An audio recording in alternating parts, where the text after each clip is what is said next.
What if the freedom to choose was never yours to begin with? Imagine being handed two doors, both locked. Not because you lack the key, but because the key was never meant to exist. One door leads to pain, sharp, immediate, undeniable, the loss of your job, the silence of a loved one's back turned, the weight of a decision that leaves you breathless with regret. The other leads to shame, quieter, slower, more insidious, the slow erosion of your dignity, the hollow praise of those who admire your compliance, the way your own reflection begins to look unfamiliar in the mirror, as if someone else has been living your life while you watched from the sidelines. You stand there, trembling, heart pounding, not because you're afraid of what lies beyond the thresholds, but because you've been taught that these are the only two paths available to you. And so, after hours of silent trembling, you reach out. You choose. You turn the handle. You step through. And when you do, you feel something unexpected, pride. Not because you've won, not because you've escaped, but because you chose. You made a decision. You were decisive. You were strong. But here's the truth no one whispers in the quiet hours: you were never meant to choose. You were meant to believe you did. The architect of this illusion never intended for you to find the third door, because there never was one. Not in the design. Not in the script. Not even in the dreams they let you have before you fell asleep. They didn't need to lock the third door. They simply never mentioned it. And in that silence, in the absence of possibility, your mind did the work for them. Your mind, trained by years of schooling, of advertising, of social conditioning, of familial expectation, began to assume that if two options were presented, they must be the only ones. That if the world offered you a choice between A and B, then A and B were the universe's final word. And so you bowed to the illusion. You called it autonomy. You called it maturity. You called it responsibility. But it was not choice. It was constraint dressed in the clothing of liberty. This is the false dilemma, not a trick of magic, but a surgical strike on the imagination. It is the quiet erasure of nuance, the elimination of middle ground, the violent simplification of complexity into two opposing poles. A politician does not ask you whether you want justice, safety, or dignity. They ask if you want law and order or chaos. An employer does not offer you a raise, a sabbatical, or a restructured role. They say, take the cut or walk away. A partner does not invite you into dialogue. They say, if you loved me, you'd do this. And in each case, the real question, the one that matters, is buried beneath the weight of the binary. Why are these the only options? Who decided that? Who benefits if I pick one over the other? But you don't ask. You can't ask. Because to ask is to risk being called difficult. To question is to be labeled ungrateful. To imagine a third path is to be told you're overthinking, that you're too sensitive, that you're not ready for the real world. And so you choose. And you feel proud. But the mind-bending part, the part that lingers in the dark between heartbeats, is this: the moment you accept the binary, you surrender your capacity to imagine a third path. Not because you're weak. Not because you're ignorant. But because your brain, trained by repetition and fear and the soothing lie of simplicity, stops searching. It stops asking. It stops wondering. It settles into the comfort of the known, even if the known is agony. You stop looking for doors. You stop listening for whispers behind the walls. You stop remembering that systems are made by people, and people can be changed. You are not choosing between evils. You are being trained to stop believing in alternatives. And that is the deepest form of control. Not because you are forced, but because you have learned to stop wanting more. You are not broken. You are conditioned. And in that conditioning lies the quiet triumph of the architect, who never needed to raise their voice. They only needed you to believe that silence was safety. That limitation was wisdom. that choosing between two broken things was the highest form of freedom. And so you sleep. And in your dreams, you still stand before those two doors. But now, in the half-light of your subconscious, you hear it. A faint, almost imperceptible sound, like wind through a crack you never noticed before. A third door. It's not locked. It was never locked. It was just forgotten. And tomorrow, when you wake, you will face two choices again. But tonight, you are allowed to wonder. Just wonder. That's all. Just wonder. And if you wonder long enough, you might just remember that you were never meant to choose between two doors. You were meant to open them all.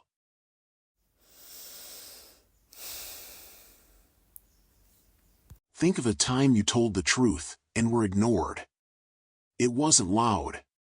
It wasn't dramatic. You didn't shout it across a room or slam your fist on the table. You simply said it, quietly, carefully, in the space between breaths, when the air was still and the light was low. You said, "I don't think this is right." Or, "I'm not sure I agree." Or, "That's not what happened." And then, silence. Not the kind of silence that holds space for reflection. Not the kind that lingers like a held note in music. But the kind that swallows. The kind that pulls the words from the air like a tide pulling sand from your feet. No response. No eye contact.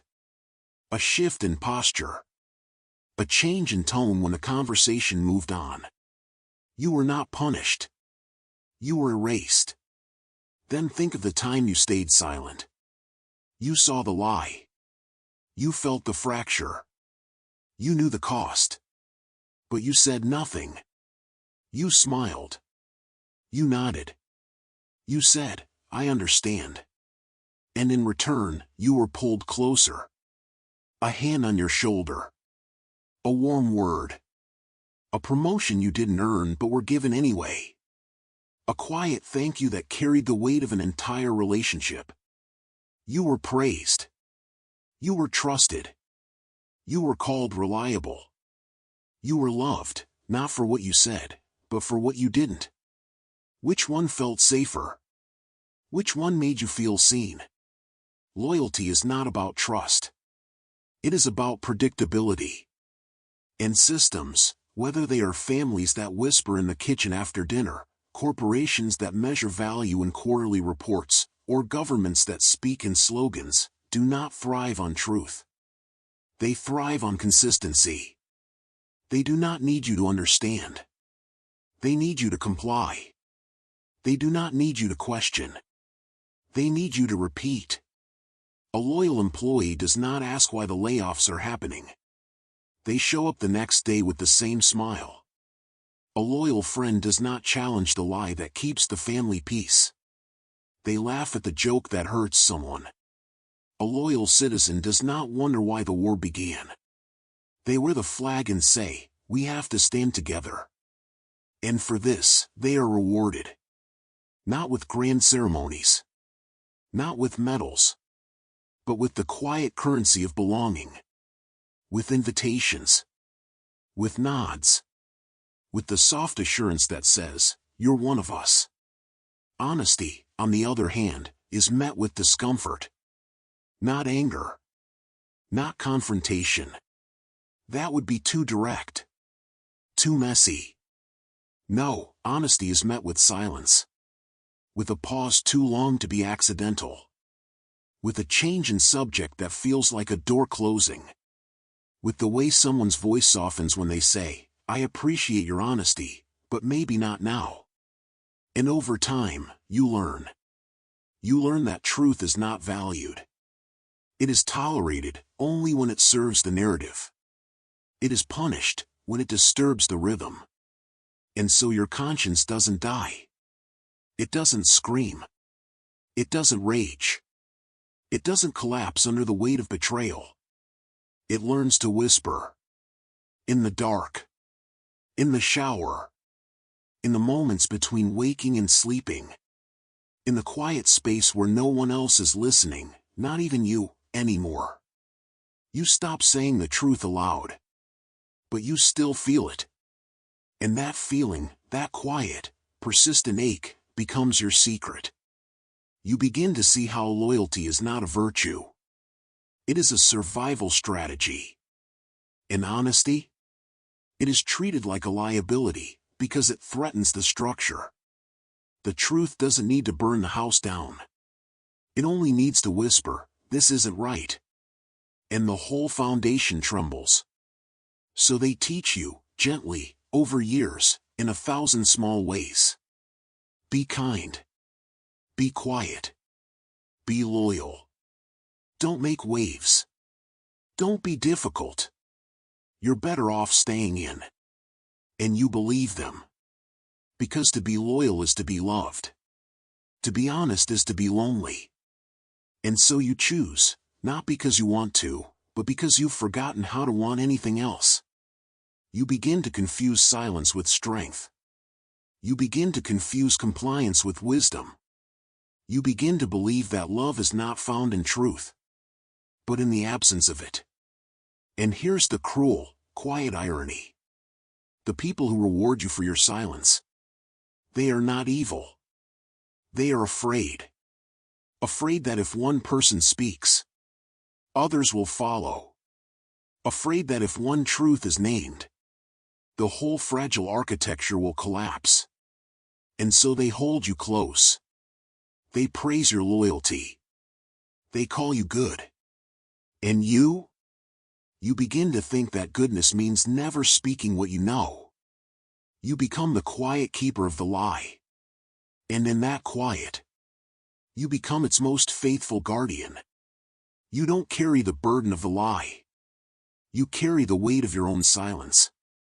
And no one sees it. Because you never speak of it.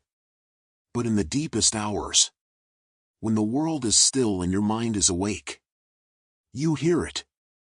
The whisper. Still there. Still waiting. Still yours. And you wonder, not for the first time, if this is what it means to grow up. To learn to love the lie. Because the truth is too heavy to hold alone. And yet, the truth never asked you to hold it alone. It only asked you to speak. And you were never taught how. Have you ever chosen a better deal, only to realize, weeks later, that you'd paid more, sacrificed more, and ended up exactly where you started? You told yourself you were smart. You compared the plans. You weighed the pros and cons. You negotiated. You found the discount, the upgrade, the exclusive offer. You felt clever. Proud, even. You deserved it. You'd outsmarted the system. And then, one quiet morning, you looked back, not with anger, not with outrage, but with a slow, hollow realization, you hadn't won. You hadn't escaped. You'd simply walked a longer path through the same maze. That wasn't luck. That was architecture. This is choice architecture, not the kind you see in textbooks or marketing seminars, but the quiet, invisible hand that shapes your world without ever announcing itself. It doesn't force you. It doesn't threaten you. It simply arranges the landscape so that every path you choose, every decision you believe is yours, leads inevitably back to the same destination, the controller's gain. Your adaptation is not a victory, it is the system's quiet triumph. Consider the supermarket. The milk is placed at the far back, not because it's the most important item, but because to reach it, you must walk past the sugary cereals, the chocolate bars, the impulse buys lined up like offerings at a shrine. You didn't plan to buy them. You didn't even want them. But the path was designed to make you see them. To linger. To consider. To reach. And so you do. Not because you're weak, but because the architecture is flawless. Consider social media. You are told your feed is yours, customizable, tailored, personal. You follow the people you love, the ideas that move you, the voices that challenge you. But the algorithm doesn't care about your ideals. It cares about your attention. And so, the customizable feed becomes a mirror of your last click, your last outrage, your last moment of hesitation, and it feeds you more of the same. The illusion of diversity is maintained. You see opinions, you see debates, you see dissent, but only within the boundaries of what keeps you scrolling. The radical thought, the inconvenient truth, the unprofitable perspective, these are not censored. They are simply never surfaced. They are not blocked. They are forgotten, by design. Governments do it too. They offer reforms, tax cuts for the middle class, safety protocols, digital IDs, streamlined services, and each one, quietly, deepens the net of control. You are told, this is for your protection. You are told, this makes things easier. And you believe it, because the benefit is visible, immediate, tangible. But the cost? It is invisible. It is buried in the fine print of data collection, in the normalization of surveillance, in the erosion of anonymity. You trade privacy for convenience, autonomy for security, and call it progress. Even in relationships, the architecture is present. You are offered a choice: stay in this job with its endless demands, or leave and face uncertainty. You choose to stay. You tell yourself you're being responsible. You're being mature. But the unspoken truth? The job was never meant to be sustainable, only profitable. And your choice to endure it, your quiet resignation, is what keeps the machine running. The most chilling part? You feel clever. You pick the least bad option. You compare the evils. You say, well, at least this one isn't as bad. And you pat yourself on the back. You tell your friends, I got the better deal. You believe you've escaped. You believe you've won. But you never notice, because you're not supposed to, that the system was never meant to be beaten. It was meant to make you believe you could. And that belief, that quiet, persistent, deeply human belief in your own agency, is what keeps you playing. You don't quit because you think you might win next time. You don't speak up because you think your voice might change something. You don't walk away because you think you've already made the best choice available. And so you stay. You adapt. You optimize. You rationalize. And every time you do, you reinforce the architecture. You become its most faithful architect. Not because you're complicit by design, but because you were never shown the walls. You thought you were choosing between paths. You didn't realize you were walking inside a room. And every door you opened, every corridor you followed, led only back to the center, where the controller waits. Not with a whip, not with a shout, but with a smile. And a quiet, good job. Because you didn't need to be forced. You needed to believe you were free. And now, you do. And that's why you never leave. You don't need to escape. You just need to believe you've already won. And so you keep choosing. Keep adapting. Keep believing. While the walls grow thicker. And the doors are never really doors at all. They are mirrors. Reflecting back the version of you that still thinks it has a choice. You loved your iPhone 16 Pro. Heavy. Solid. Reliable. A tool, not a trophy. Then came the ad, iPhone 17 Air, thinner than ever. Lighter. Revolutionary. You stared. It looked like a whisper. A breath. A blade of glass.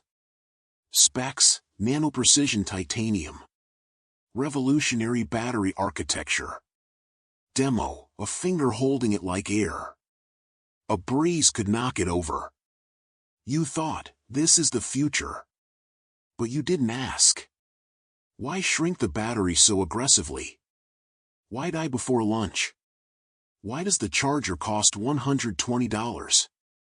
Why refuse to charge unless you use their magnetic accessory? Because they didn't make it thin to serve you. They made it thin so you'd need the Power Pack Pro. The one that sticks to your back like a second skin.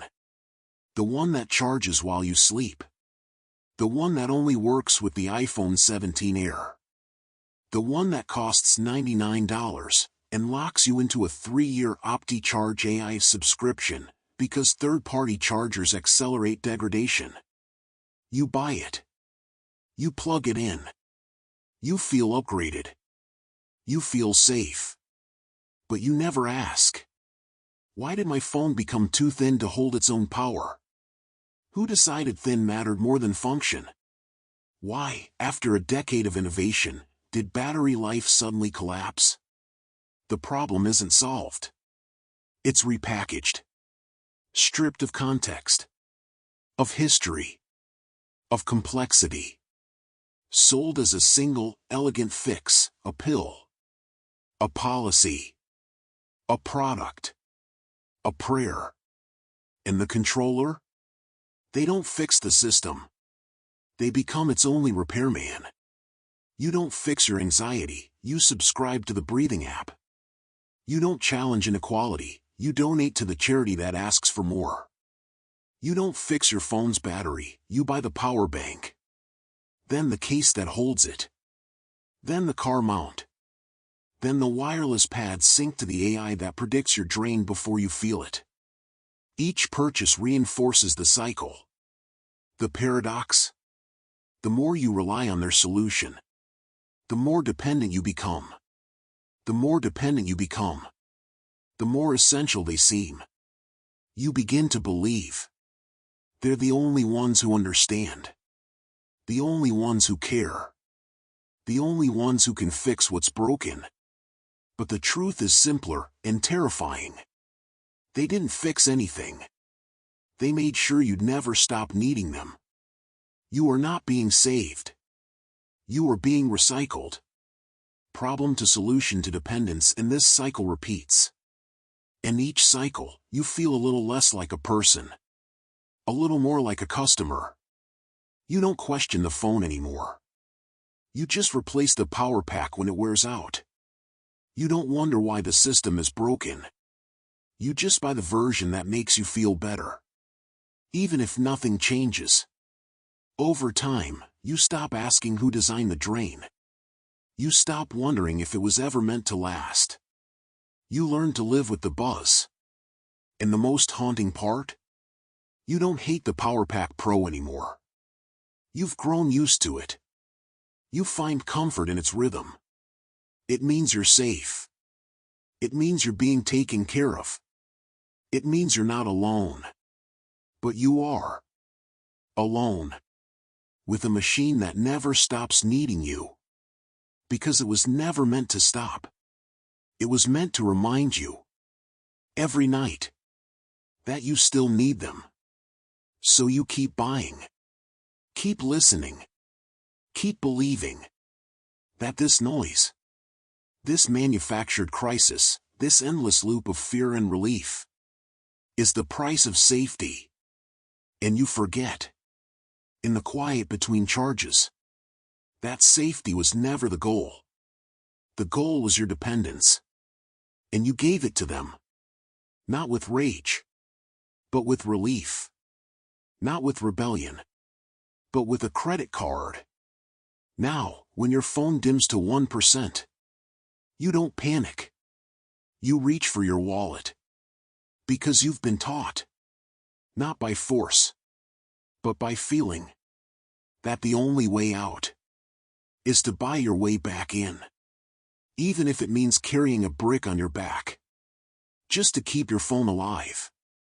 Even if you pay $99 for a magnet. That holds a battery. That should have never been removed. Even if your phone is so thin. It can't hold its own power. And you must buy the power. To keep it working. You didn't upgrade your phone. You upgraded your dependence. And you didn't notice. Because it felt so good to be solved. You were told, if you love us, you'll do this. And you did. Not because you believed. Not because you understood. Not because you wanted to. But because the silence after saying no felt like being erased. You remember the way your mother's eyes dimmed when you didn't join the family dinner tradition, not because you were tired, but because the ritual had become a performance you no longer recognized. You remember the way your coworkers laughed a beat too long when you didn't laugh at the joke that made someone feel small, not because you agreed, but because you feared the weight of being the odd one out. You remember the way your partner sighed, softly, when you hesitated before saying I'm fine, not because you were lying, but because telling the truth felt like breaking something you couldn't fix. You said yes. Again. And again. Not because you were weak, but because you were lonely. Humans are wired to belong. It is not a flaw. It is the oldest survival mechanism, the thread that stitched tribes together before there were cities, before there were laws, before there were words for right or wrong. And so, those who wish to hold power, whether in families, in corporations, in religions, in nations, do not try to break you. They do not need to. They simply invite you in. You are not asked to believe. You are asked to perform. Wear the uniform even if it itches. Say the phrase even if it tastes like ash. Laugh at the joke even if it makes your stomach turn. Sing the song, even if you don't know the words. And in return, you are given the most precious thing. A place at the table. A voice in the group. A name you can call yourself. You are no longer the outsider. You are one of us. But the price is never spoken. It is not written in contracts or posted on walls. It is whispered in the quiet between glances. In the way your friend looks away when you almost say something real. In the way your boss praises you for team spirit after you stayed late to fix someone else's mistake. In the way your community nods in agreement when a truth is spoken, and then, in the next breath, says, but we don't talk about that here. Silence becomes the currency. Compromise becomes the covenant. Dissent becomes the betrayal. And here's the haunting truth. You don't have to be brainwashed to be controlled. You just have to be tired. Tired of arguing with people who don't want to hear you. Tired of being misunderstood, then dismissed as too sensitive. Tired of standing alone in a room full of voices that all sound the same. Tired of the weight of being the only one who sees it, and having no one to share the burden. So you trade your truth for belonging. You swallow the words you want to say. You smile through the ache. You nod when you want to scream. And no one ever tells you. You were never really invited. You were recruited. They didn't open the door for you because you were worthy. They opened it because you were willing. Willing to shrink yourself to fit.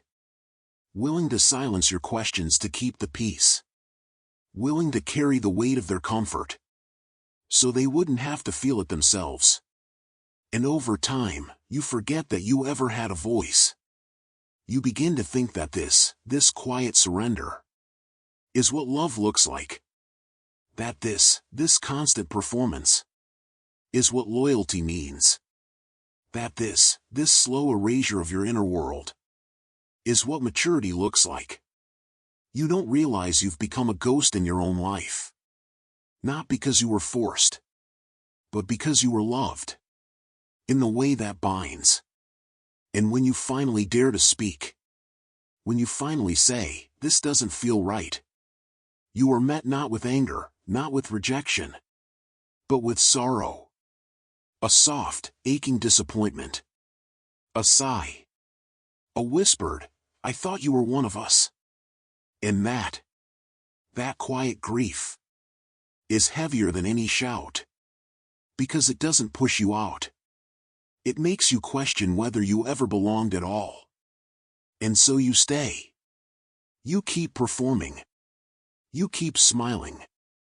You keep saying yes. Not because you believe, but because the alternative is too heavy to carry alone. You become the keeper of the lie. Not because you want to, but because you are too tired to be the one who breaks it. And the system? It doesn't need to win. It only needs you to keep showing up. To keep wearing the uniform. To keep laughing at the jokes. To keep saying, I'm fine. Because you are not a prisoner. You are a volunteer. And volunteers, they never need to be locked in. They just need to believe that the place they've been given, the table, the voice, the name, is worth more than the truth they left behind. And so you sit. You eat. You nod. You pretend. And in the quiet hours, when the lights are off and the house is still, you wonder, for the first time in years, who are you? When no one is watching. And the silence, the beautiful, terrible silence, answers you. Not with words, but with absence. And you realize, you were never invited to be yourself. You were only asked to be useful. And now, you have forgotten how to be anything else. Real love means giving up everything. Great leaders suffer in silence. If you truly cared, you'd do this. How many times have you heard these words, not shouted, not screamed, but whispered like sacred truths over lukewarm coffee, at the edge of a bedtime conversation, in the quiet after a long day when your body aches and your mind is too tired to argue? And how many times have you nodded, not because you believed, but because you were afraid that if you didn't, you'd be seen as selfish, as cold, as unworthy? You wanted rest. You wanted to say no. You wanted to stop. But you didn't. Because to rest felt like betrayal. To say no felt like failure. To want peace felt like weakness.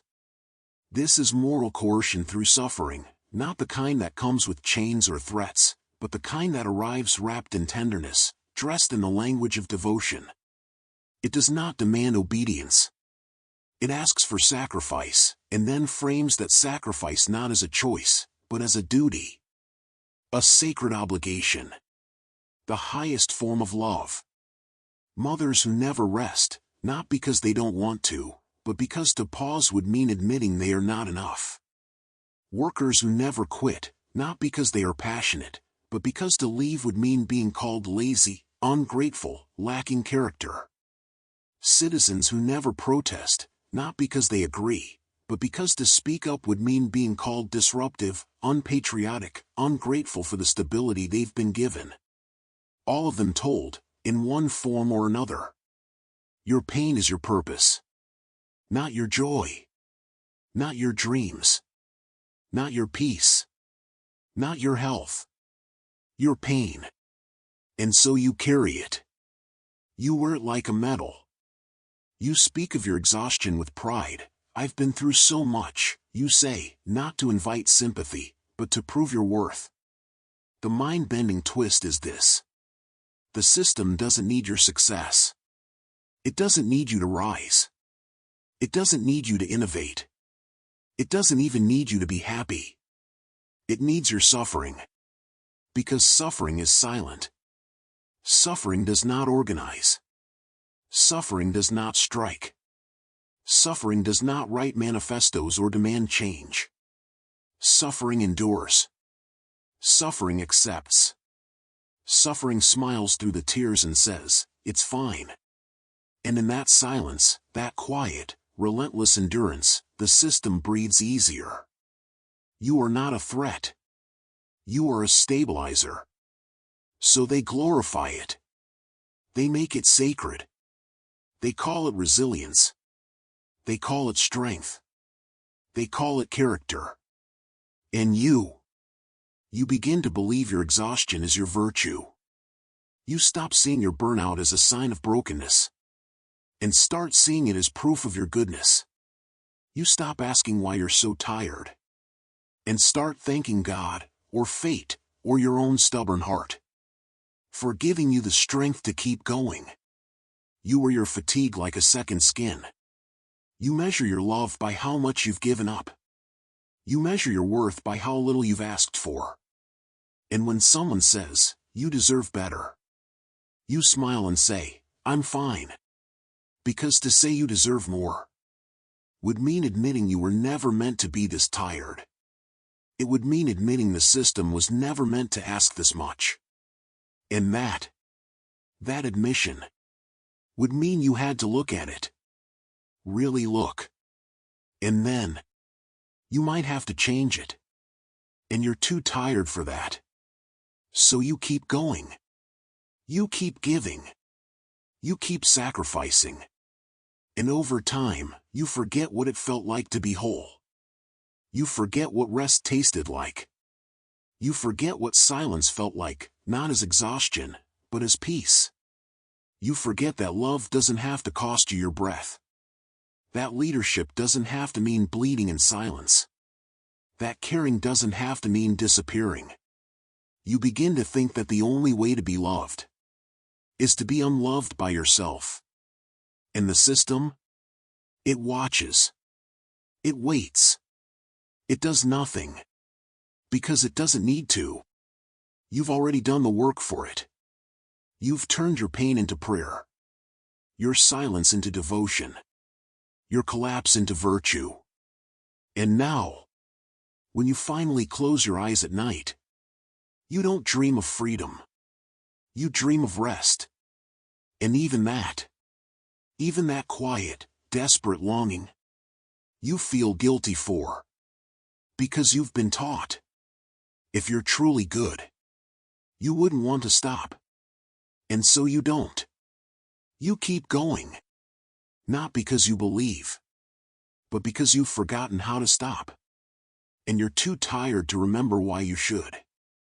You are not broken. You have been taught, in 1,000 gentle, loving ways, that your suffering is your soul. And you have believed it. So you carry it. Every day. Every night. Every breath. Not because you have to, but because you've been made to believe.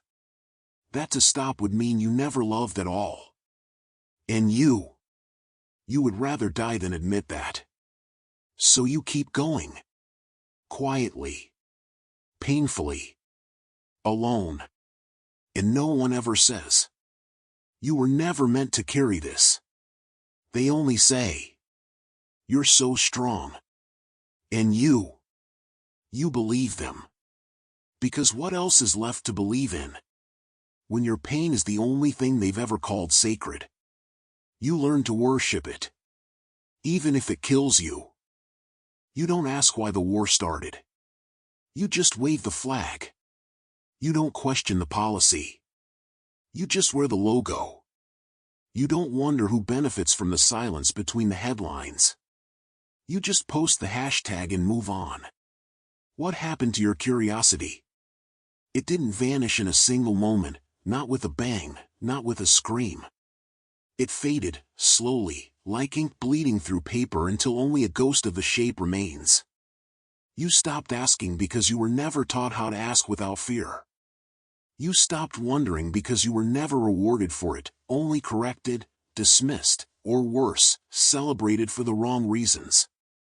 Symbols, flags, slogans, emojis, hashtags, were never meant to be windows into truth.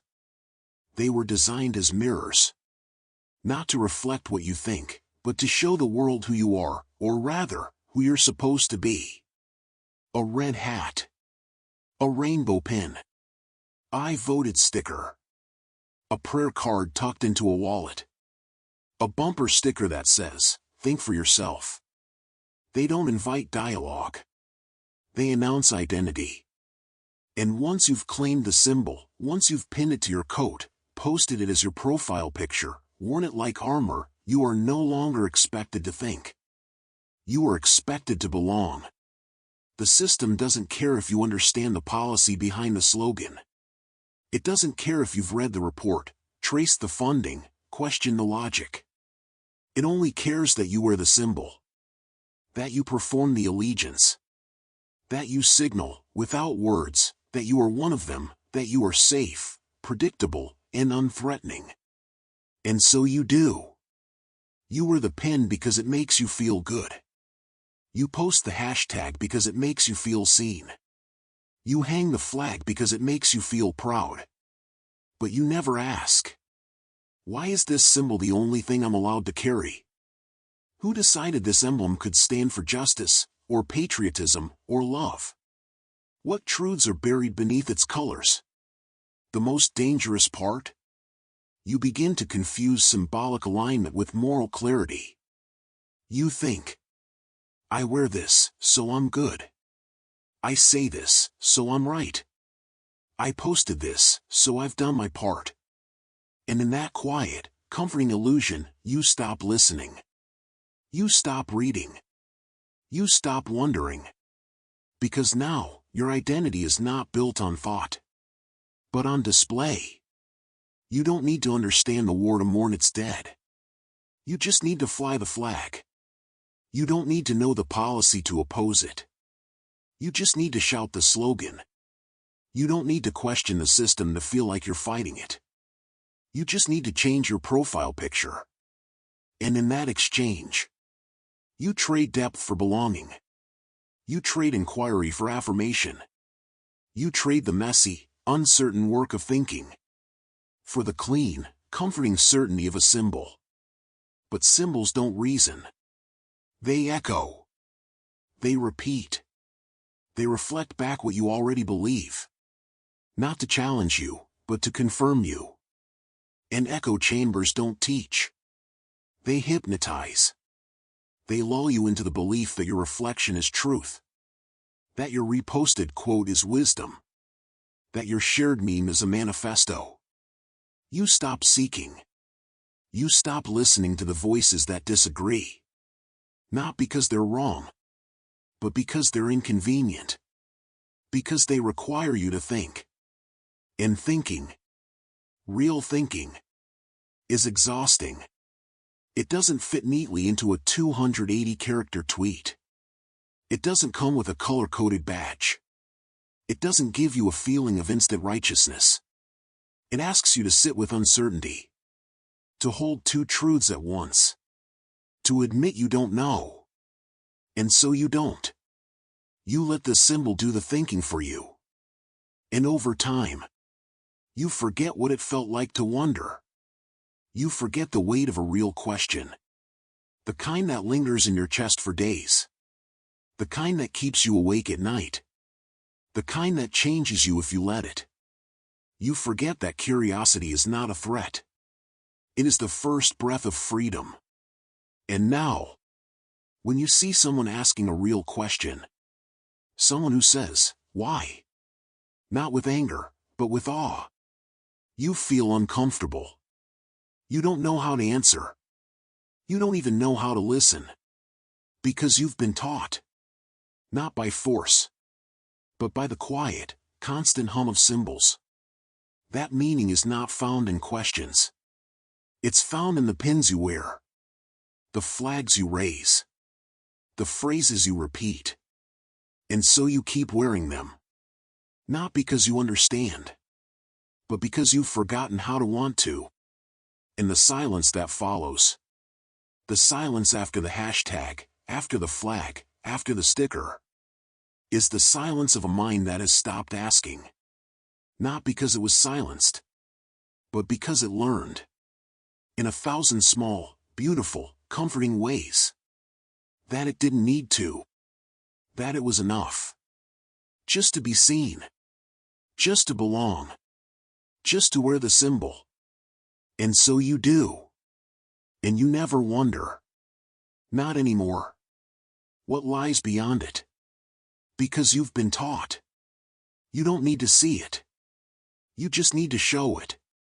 Ever feel like you're running, but never getting anywhere? You wake before dawn, already checking your phone. You scroll through notifications before your feet touch the floor. You move through your day in a blur of tasks, emails answered, meetings attended, groceries bought, workouts completed, messages returned, playlists curated, goals logged, affirmations typed. You are busy. You are productive. You are on it. And yet, when the lights go out and the house grows still, you lie there, staring at the ceiling, and feel nothing but a hollow, echoing exhaustion. Not from tired muscles, not from sleepless nights, but from something deeper. Something quieter. Something that doesn't show up on your calendar. Your days are full, but your soul is empty. This is not burnout. Not yet. This is activity as anesthesia. You are not thinking. You are distracting. Every flicker of the screen, every ping of the notification, every checklist you complete, it is not progress. It is a sedative. A slow, steady drip of noise into your mind, designed to drown out the whisper that rises when the world grows quiet. Why am I doing this? The system doesn't need you to be happy. It doesn't need you to be fulfilled. It doesn't even need you to believe in what you're doing. It only needs you to be occupied. Productivity porn, the glorified grind, the 5 a.m. routines, the hustle till you drop mantras, is not a celebration of human potential.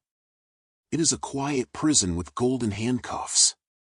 It tells you that your worth is measured in output, in efficiency, in how many things you can cram into a single hour. It sells you the lie that if you just work harder, organize better, optimize faster, you'll finally arrive. But you never arrive.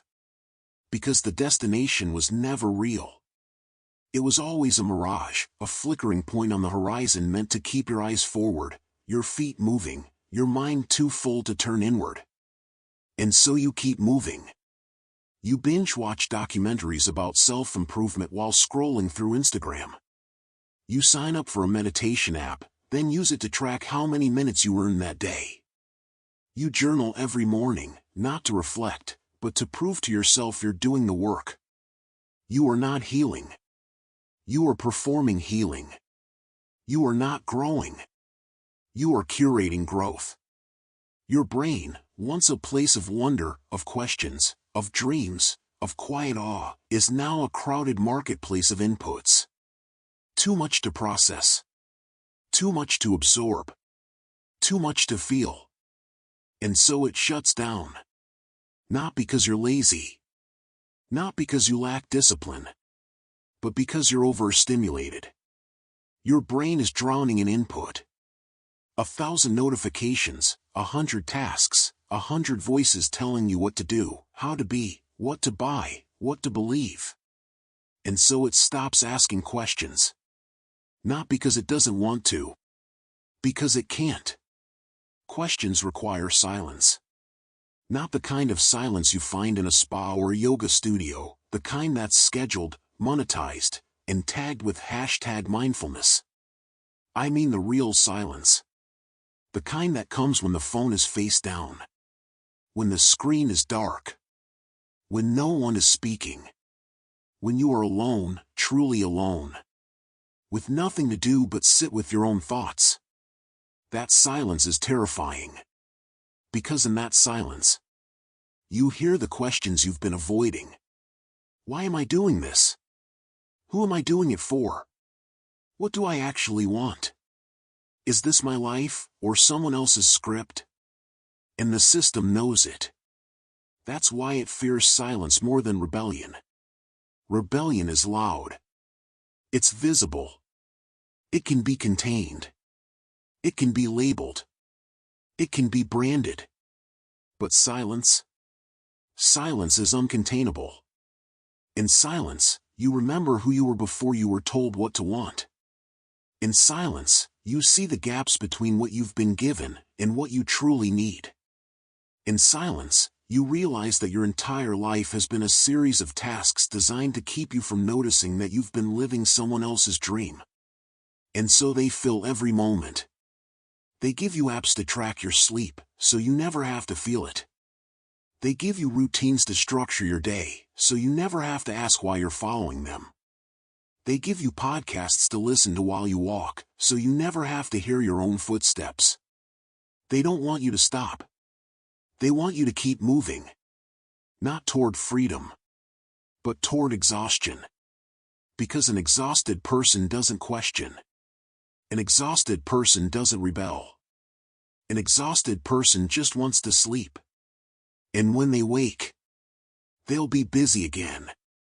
You are not broken. You are being managed. Quietly. Efficiently. With the gentle, relentless pressure of 1,000 tiny demands. And you think you're in control. You think you're thriving. But you're not. You're just running. And the finish line? It doesn't exist. It was never meant to. It was only ever meant to keep you moving. So you'd never have to stop. So you'd never have to hear the silence. So you'd never have to ask, who am I, when no one is watching? And in that quiet, in that terrifying, beautiful quiet, you might finally remember that you were never meant to be busy. You were meant to be alive. And that is a different kind of work. One they never taught you how to do. Because if you learned it, you wouldn't need them anymore. You're a feminist. You're a conservative. You're a spiritual person. You're woke. You're toxic. You're not one of us. You wear these labels like armor. Not because you chose them, but because they were handed to you, polished and perfect, as if they had always belonged to you. You put them on in the morning, before you've even washed your face, before you've remembered what you dreamed about. You wear them in arguments, in social media bios, in the way you pause before answering a question, not to think, but to position. You wear them like badges of honor, as if the word itself carries the weight of your soul. But who made them? Who decided that feminist could be reduced to a hashtag, that conservative could be painted with a single brushstroke of fear, that spiritual could mean only crystals and moon rituals, or nothing at all? And more importantly, what did they take from you to give them to you? Identity is not innate. It is assigned, then amplified. It begins with a whisper. You're the kind of person who people like you always. You'd understand because you're. And over time, you begin to believe it. You don't just say, I am a feminist. You become the idea of a feminist. The one who quotes the right books, uses the right phrases, knows which voices to amplify and which to silence. You don't just say, I'm spiritual. You become the embodiment of spiritual aesthetics, the incense, the journal, the tarot cards. And you forget that spirituality, at its core, is a private, unnameable ache. Not a curated feed. Once you claim the label, you begin to filter every experience through it. A comment from a colleague? Is it aligned with your identity, or is it an attack? A piece of art? Does it reflect your values, or betray them? A friend's opinion? Is it compatible with who you are, or does it threaten your belonging?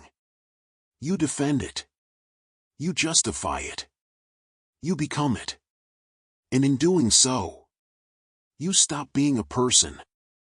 You become a category. A box. A stereotype.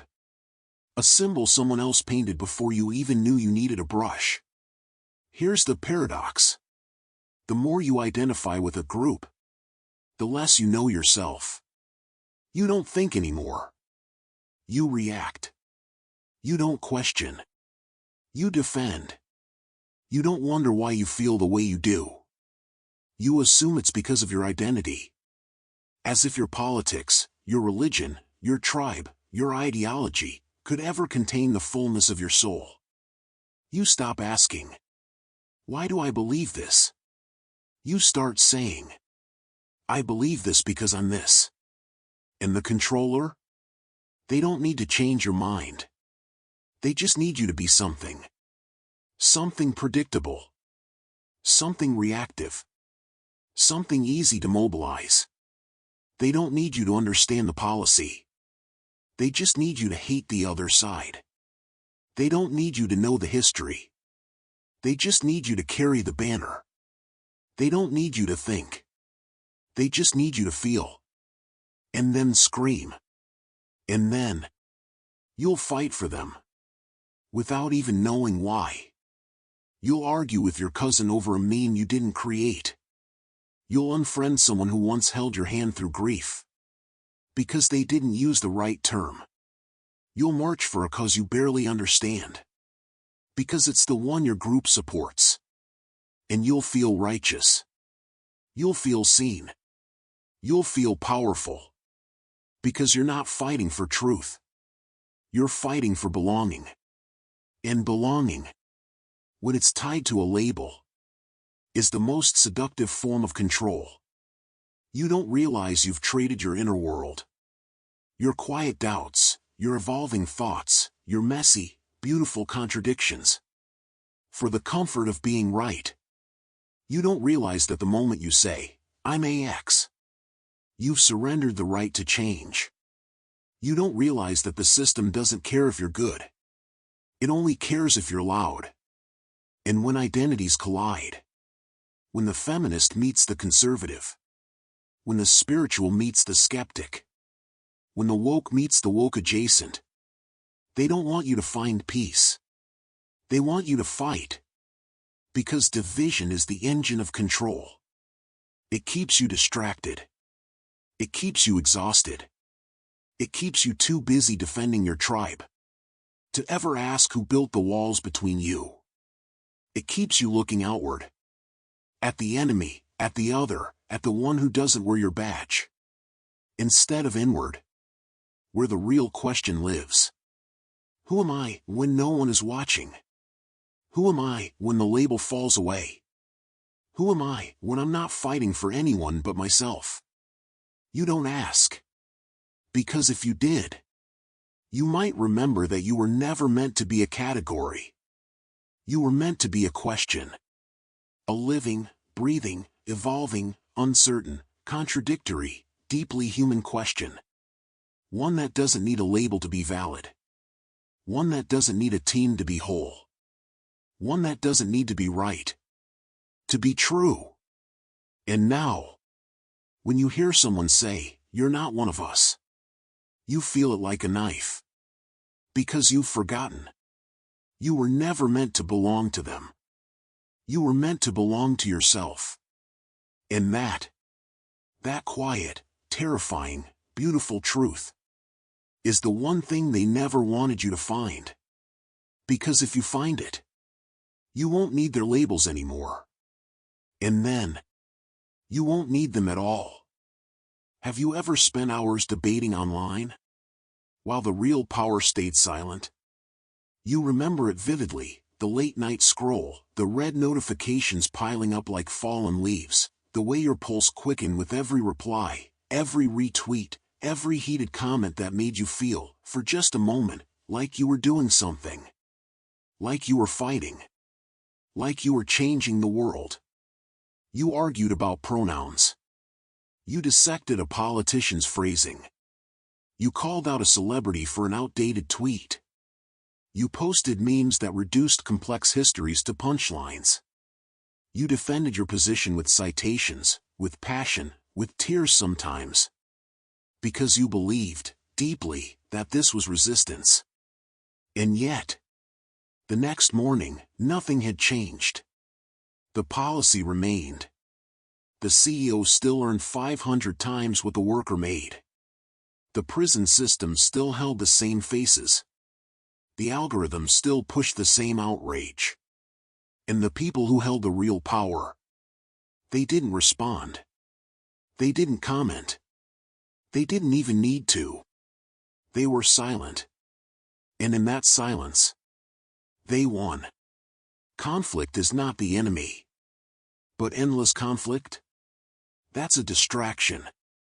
It is the perfect smoke screen, a dazzling, noisy, emotionally exhausting spectacle designed to keep you looking at each other, instead of up. When you're arguing about gender roles in a corporate memo, You're not organizing a union. When you're debating whether a historical figure should be cancelled, you're not dismantling the systems that glorified them. When you're dissecting the moral failings of a stranger on Twitter, you're not building coalitions across class, race, or geography. You're not resisting. You're not even challenging. You're being channeled. The system doesn't fear your anger. It fears your unity. Anger is loud. It can be contained. It can be commodified. It can be turned into merchandise, into viral content, into trending hashtags that fade by Tuesday. But unity? Unity is quiet. Unity is patient. Unity is slow. And it builds things that outlast outrage. A strike. A boycott. A mutual aid network. A collective demand written in ink, not in pixels. Unity doesn't need to be seen to be powerful. It only needs to be felt. And then acted upon. And that's why the architects of control don't silence you. They don't ban you. They don't even need to convince you. They simply set you against each other. Every comment war is a distraction. Every viral outrage is a diversion. Every cancel campaign is a trapdoor. One that makes you believe you're tearing down the system, when all you're doing is burning down the bridge behind you. You are being played as a pawn in a game you don't even know exists. The system doesn't care if you're left or right, woke or traditional, progressive or reactionary. It only cares that you are divided. It doesn't need you to agree. It needs you to be furious. At each other. And while you're busy screaming into the void, the architects are drafting new laws, closing loopholes, consolidating power, designing the next algorithm, building the next cage. Not with chains, not with sirens, but with 1,000 tiny, glowing screens, each one feeding you a different version of the same lie. This is the enemy. This is the battle. This is where your energy belongs. And so you give it. You give your time, your rage, your sleep, your peace. You sacrifice your energy, not to the cause, but to the illusion of the cause. The mind-bending truth? You are not being silenced. You are being overstimulated. You are not being oppressed. You are being occupied. And you don't even notice. Because you feel so alive when you're arguing. Because you feel so right. Because you feel so seen. You mistake noise for movement. You mistake outrage for justice. You mistake the echo chamber for the public square. And when you finally collapse into bed, exhausted, you don't wonder why nothing changed. You wonder why they didn't listen. But they never needed to. They only needed you to keep fighting. To keep clicking. To keep sharing. To keep believing that the next comment, the next post, the next hashtag would be the one that changed everything. And so you keep going. Because you believe you're fighting. And you are. Just not the right fight. The real battle. The one that matters. Isn't happening in the comments. It's happening in the silence. In the quiet rooms where people are talking. Not to win. But to understand. In the community centers. In the union halls. In the handwritten letters. In the shared meals. In the long conversations that don't end with a like. That's where the future is being built. And you? You're still scrolling. Still arguing. Still waiting. For someone else to say the thing that will make it all make sense. But no one is coming. No one is going to save you. The only thing that can is the moment you stop looking at the screen and look around at the person next to you. Not as an enemy. Not as a symbol. but as a human. And ask, not what they believe, but what they need. Because the cage wasn't built to keep you apart. It was built to make you forget that you were ever meant to be together. And now, you have a choice. Keep fighting the ghosts on your screen, or turn off the light. And finally, listen to the silence, to the breath beside you, to the quiet, stubborn truth. We are not each other's enemies. We were never meant to be. And if you remember that, you'll stop playing their game and start building your own. You've been told you're in control, that you're the CEO of your life, that your choices, your playlist, your coffee order, your outfit, your hashtags, are acts of rebellion. And for a while, you believed it. You felt powerful when you picked the artisanal cold brew over the chain's generic blend. You felt like a rebel when you wore vintage clothes instead of the latest fast fashion trend. You felt like a thinker when you followed the obscure philosopher on Instagram instead of the viral influencer. You thought, I'm not like them. I'm different. I'm free. But what if the only freedom you were ever given was the freedom to choose your cage? This is liberalized control, not the crude, overt kind of dictatorship, but the refined, almost elegant form of domination that doesn't need chains to hold you. It doesn't shout. It doesn't punish. It simply offers you everything you think you want, and then makes sure you never want anything more. You can choose any brand of phone, but you cannot choose whether your location is tracked, your voice recorded, your emotions analyzed. You can pick any political candidate, but you cannot choose whether their funding comes from the same handful of billionaires who own the media, the data, and the infrastructure that keeps the system running. You can follow 1,000 voices, but the algorithm will never show you the one that challenges your worldview, because it knows you'll scroll past it. You can buy organic kale, fair trade chocolate, and ethically sourced yoga mats, but you cannot choose whether your job will be replaced by AI next year, whether your healthcare will be rationed, whether your child's future will be priced like a subscription. You are given infinite options, but only within a finite system. A supermarket with 50 varieties of oat milk, but no option to opt out of facial recognition at checkout.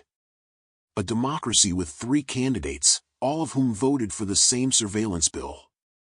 A social media platform that lets you curate your feed, but only surfaces what it has already decided you'll click on, share, and believe. The illusion is beautiful. It is designed to be beautiful. You feel like an artist choosing your palette. Each color, each texture, each shade a personal expression of your soul.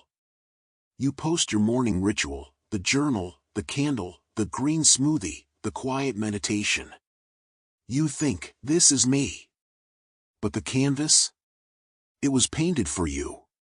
Not by force. Not by threat.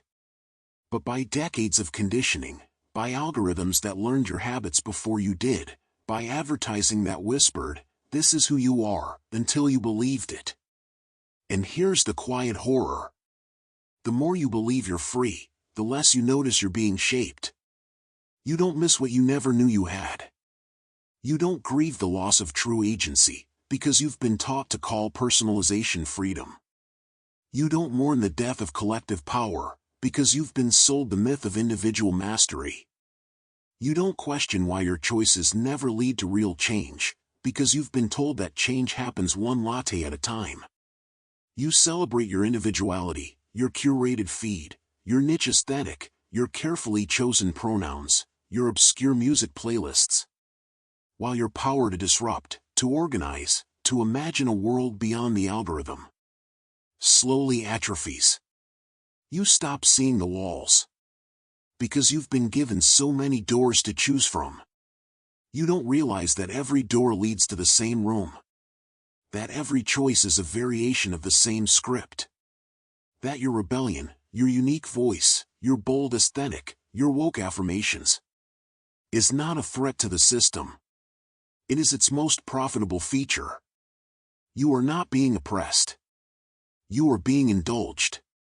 And indulgence, when it replaces meaning, is the most elegant form of captivity. You are not imprisoned by guards.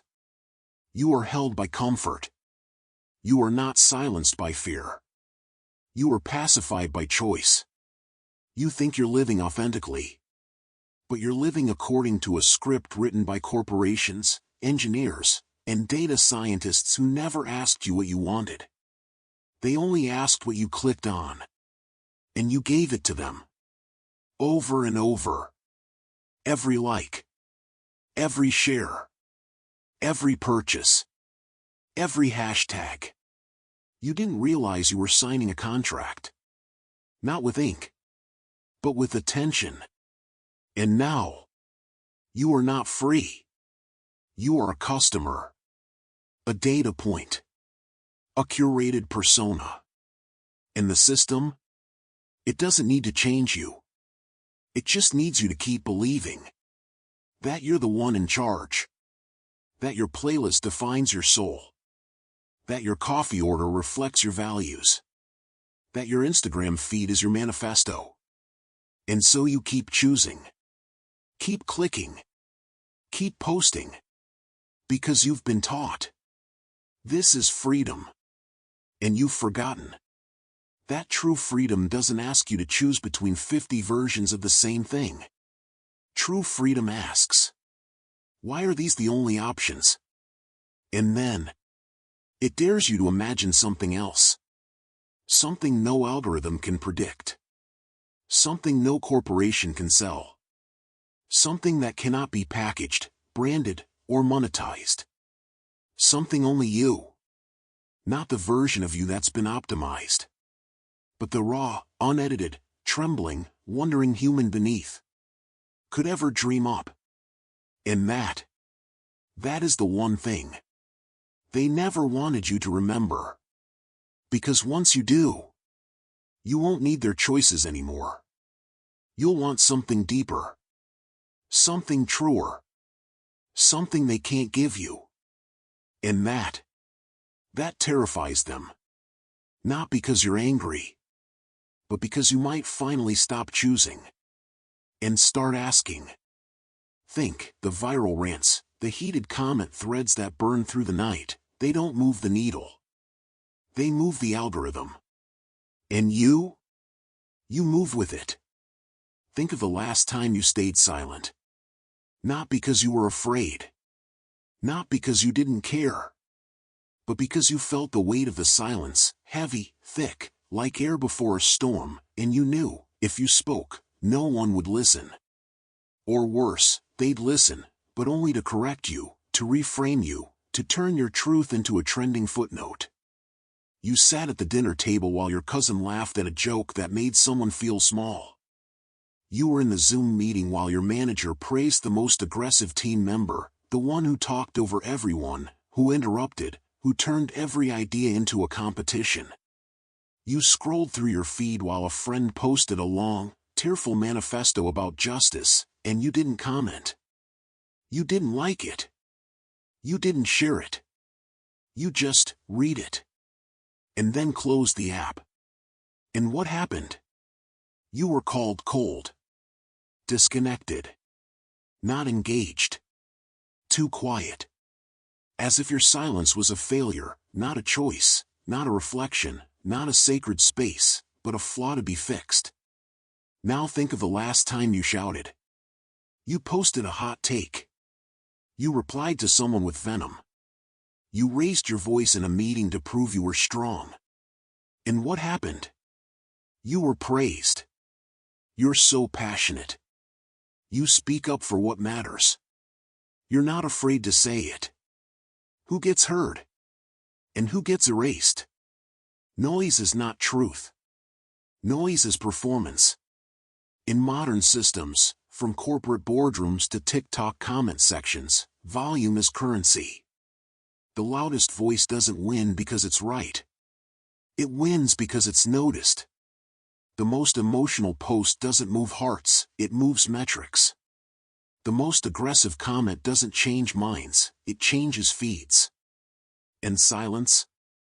Silence is interpreted as indifference, as weakness, as complicity. It is not seen as reflection, not as caution, not as reverence for the weight of words. It is seen as absence. And so you speak. Even when you have nothing to say. You react before you think. You respond before you understand. You join the chorus, not because you believe, but because not joining feels like dying. Not because you're brave, but because you're terrified of being invisible. You've been taught that to be silent is to be dead. That if you don't speak, you don't exist. And so you become a machine of noise. A generator of replies, of likes, of hot takes, of outrage, of affirmations, of hashtags. All of it designed to prove you're alive. But here's the existential twist. Truth does not shout. Truth whispers. It lingers in the pause between sentences. It breathes in the space between a question and an answer. It lives in the trembling hand that hesitates before pressing send. It hides in the journal entry no one reads. It waits in the quiet room where no one is watching. Truth doesn't need to be seen to be real. It doesn't need to be liked. It doesn't need to go viral. It only needs to be held. But the system doesn't want truth. It wants content. And content needs volume. It needs noise. It needs momentum. It needs the illusion of urgency. So you never pause long enough to ask, why am I saying this? Who am I speaking for? Is this mine, or was it given to me? So silence is punished, not with force, not with punishment, not with bans, but with invisibility.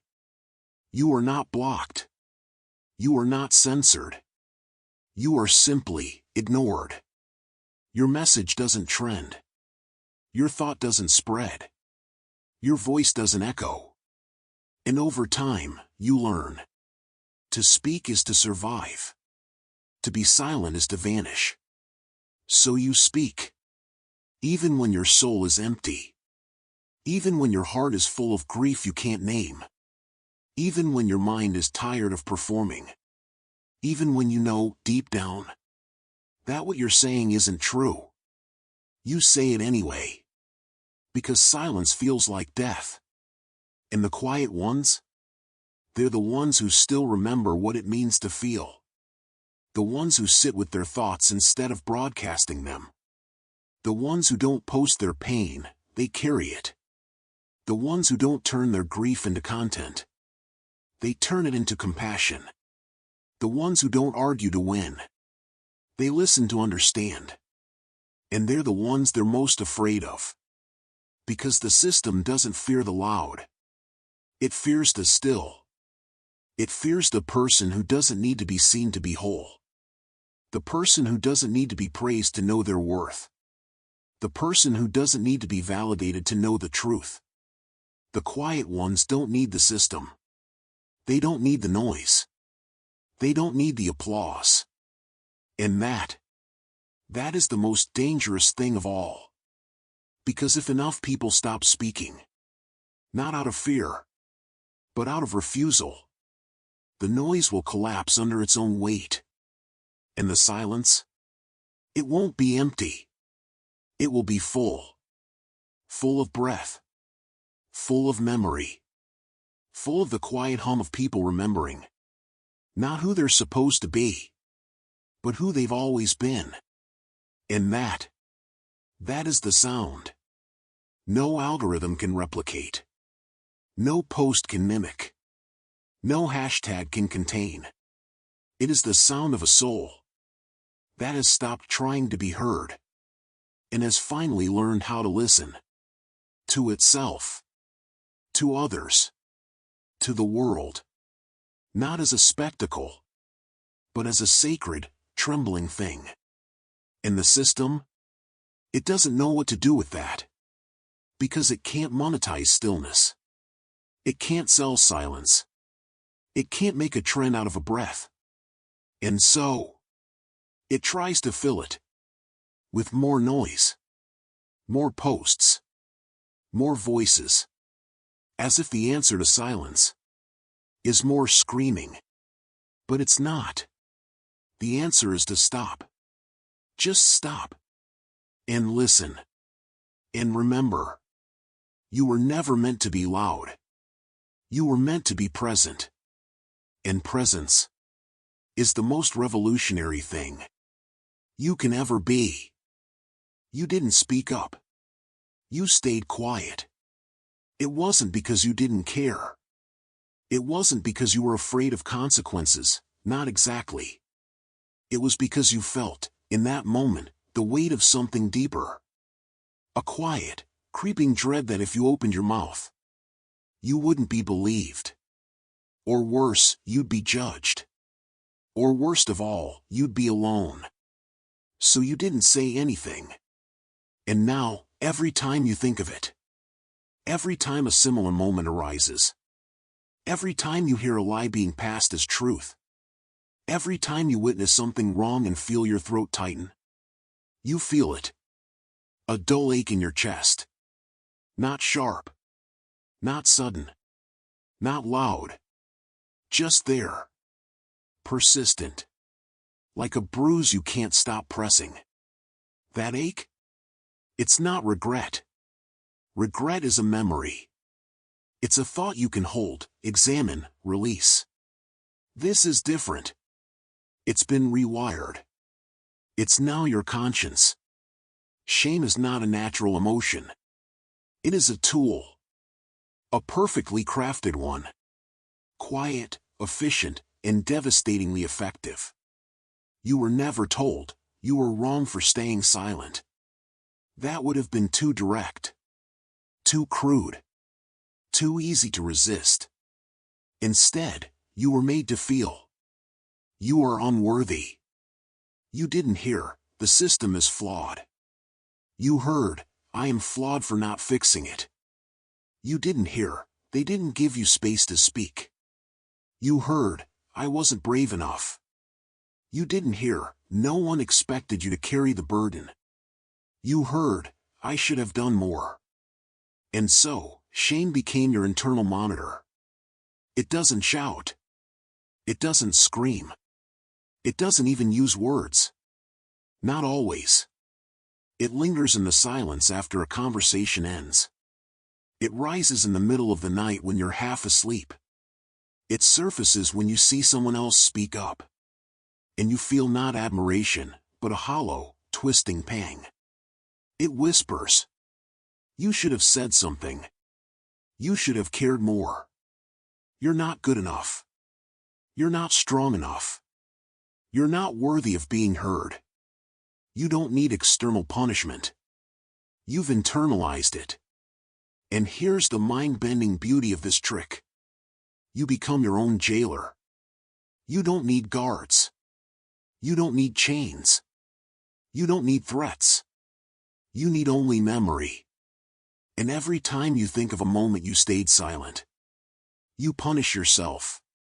Not with a slap. Not with a word. But with the slow, suffocating weight of your own thoughts. You replay the scene. You imagine what you could have said. You imagine how they would have reacted. You imagine how you would have felt. If only you'd spoken. And then, you decide. Never again. Because the cost is too high. The cost of speaking is shame. The cost of silence is nothing. Except it's not nothing. It's everything. The system doesn't silence you. It makes you silence yourself. And then calls it maturity. You don't lose your voice. You bury it. And you call it self-awareness. You tell yourself, I've learned when to hold my tongue. I've grown too wise to argue. I understand the cost of speaking out. I'm too emotionally intelligent to get caught in the noise. But you're not wise. You're afraid. You're not emotionally intelligent. You're traumatized. You're not mature.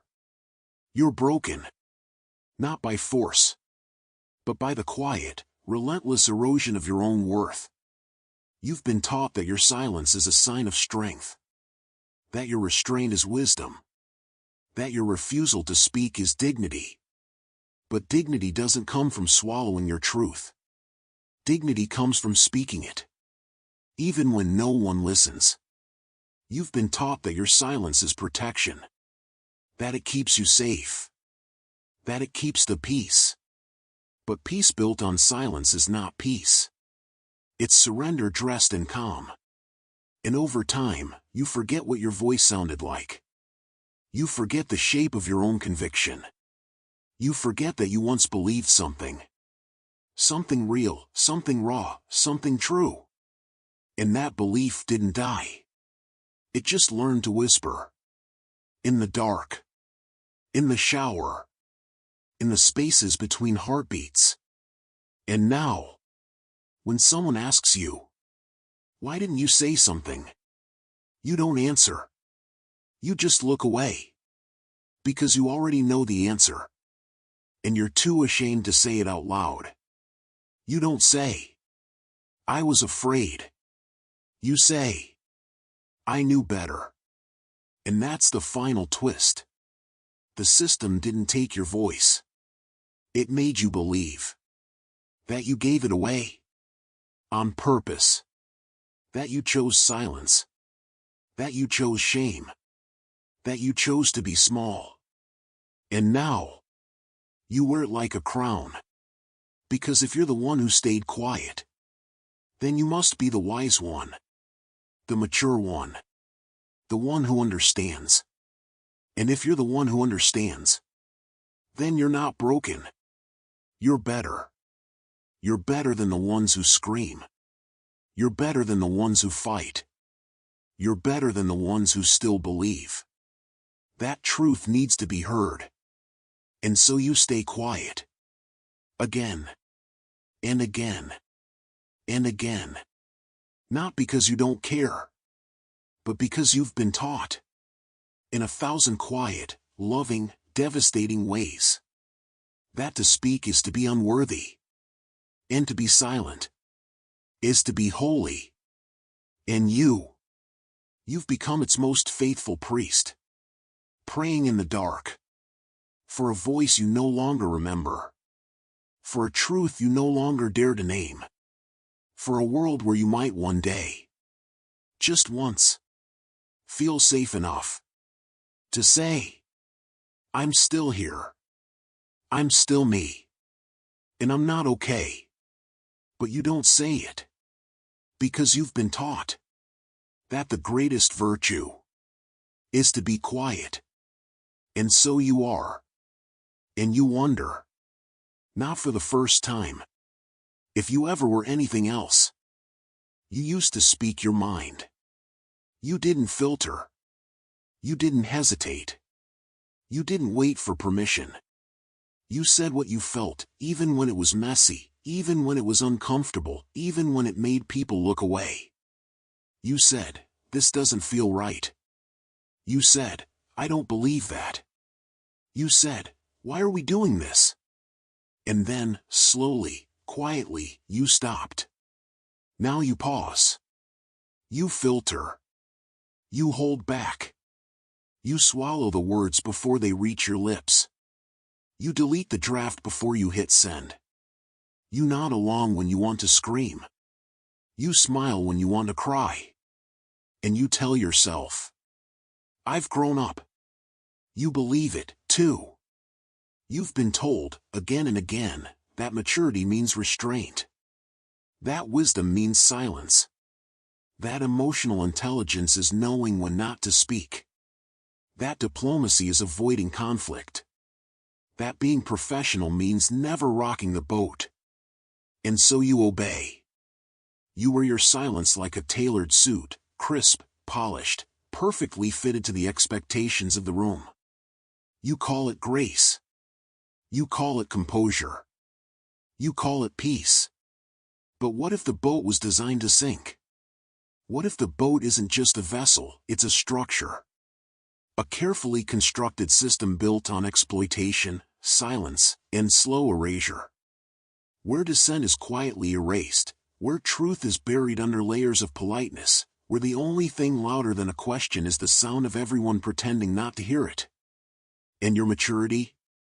Your careful pauses? Your perfectly timed silences? They're not wisdom. They're surrender. You don't say what you think because you've been taught. If you can't change it, don't talk about it. But that's not maturity. That's learned helplessness. Dressed in a blazer, polished with a smile, served with a cup of tea. You've been taught that speaking up is childish. That asking questions is disruptive. That insisting on truth is unprofessional. And so you stop. But here's the tragedy. You don't realize you've stopped thinking. You've only stopped speaking. Your mind still races. Your heart still aches. Your soul still trembles with the weight of all the things you wanted to say. The truths you wanted to name, the injustices you wanted to name, the love you wanted to name, the grief you wanted to name. But your voice? It's been archived. Not deleted. Not banned. Not punished. Just stored. Like an old file on a hard drive no one ever opens. You can still access it, if you dig deep enough, in the quiet hours, when no one else is watching. You can still feel it. But you don't speak it. And over time, you forget what you once believed. Because if you don't say it out loud, it stops being real. A thought unspoken becomes a memory. A feeling unshared becomes a ghost. A truth untold becomes a lie. Not because it was false, but because it was never allowed to live. You become a ghost in your own life. You attend the meetings. You show up for the family dinners. You laugh at the jokes you don't find funny. You nod at the lies you know are lies. You smile when you're asked how you are. And you say, fine. And no one notices. Because you're polite. You're calm. You're mature. And the system? It breathes easier. It doesn't need to fight you. It doesn't need to silence you. It doesn't even need to change you. It just needs you to stop speaking. And you've done the work for it. You've internalized the rules. You've turned your voice into a secret. You've turned your truth into something too fragile to share. You've become the perfect citizen of a system that doesn't want to change. Because it thrives on quiet compliance. You don't realize that your silence isn't peace. It's complicity. Not the loud, defiant kind. But the gentle, heartbreaking kind. The kind that says, I see it. I know it's wrong. But I'm too tired to fix it. And so you stay. You keep showing up. You keep smiling. You keep pretending. And you wonder. Sometimes, in the deepest dark, if you ever were real. Or if you were always just playing the part of the person who was supposed to be here. The one who didn't ask questions. The one who didn't make waves. The one who knew when to be quiet. And now, you've forgotten what it felt like to speak your truth. Not because you were brave, but because you were free. And the most haunting part? You don't miss it. You don't even know you've lost it. Because you've been told, over and over, that this is what growing up looks like. And you believed it. So you don't cry out. You don't scream. You don't write the letter. You don't send the message. You just keep walking. Quietly. Carefully. As if your silence is the highest form of wisdom. But wisdom doesn't require silence. It requires courage. And courage doesn't mean shouting. It means speaking. Even when your voice shakes. Even when no one listens. Even when you're afraid you'll be alone. Because the truth doesn't die because it's unsaid. It dies because we stop believing it matters. And you stopped believing a long time ago. Not because you were broken, but because you were taught that to be mature, you must stop being human. And so you did. And now, when you look in the mirror, you don't see yourself. You see the ghost of the person you were told to become. And you wonder if you ever were anyone at all. You're afraid of losing your job, of your child's future, of being left behind, of waking up one day and realizing the world has moved on, and you're standing still, exhausted, empty-handed, wondering where it all went wrong. You feel it in your chest, a low, persistent hum of dread that doesn't fade with coffee or distraction. It's not irrational. It's real. The ground is shifting. The rules keep changing. The promises you were given, stability, fairness, dignity, have been quietly revoked. But here's the strange thing. You're not angry at the people who made the system. You're not furious at the executives who outsourced your job to a robot. You're not railing against the policymakers who gutted public infrastructure while cutting taxes for the top 1%. You're not questioning the algorithms that predict your worth before you've even had a chance to prove it. No. You're afraid of the person next to you. The immigrant who took your job, even though they worked 3 times harder for half the pay. The activist who speaks too loudly, even though they're the only one screaming into a void no one else dares to hear. The woke person who won't stop talking about privilege, even though they're just trying to name what you've spent your whole life pretending doesn't exist. The entitled generation, the ones born into debt and digital noise, who dare to ask why they're expected to work themselves to death for a dream that no longer exists. The lazy worker, the one who takes a mental health day, and somehow, in your mind, becomes the reason your own burnout feels inevitable. Fear needs a face. And so they give you one. Not because these people are the cause, but because they are visible. They are human. They are close. They are easy to point to. The real architects, they stay hidden. They sit in boardrooms lined with oaken silence. They code the algorithms that decide who gets hired, who gets denied, who gets erased. They move capital through offshore accounts, legal loopholes, shell companies, never leaving a trace. They write the laws in private meetings, then watch from the shadows as you fight over crumbs in the public square. You are taught, not with shouts, but with whispers. The problem isn't the system. It's them. And so you turn your rage inward. Not toward power, but toward the powerless. You fight the weak. You blame the vulnerable. You build walls around your fear. And you call them boundaries. You don't see that you're not protecting yourself. You're protecting the system. This is scapegoating as social glue. It doesn't solve fear.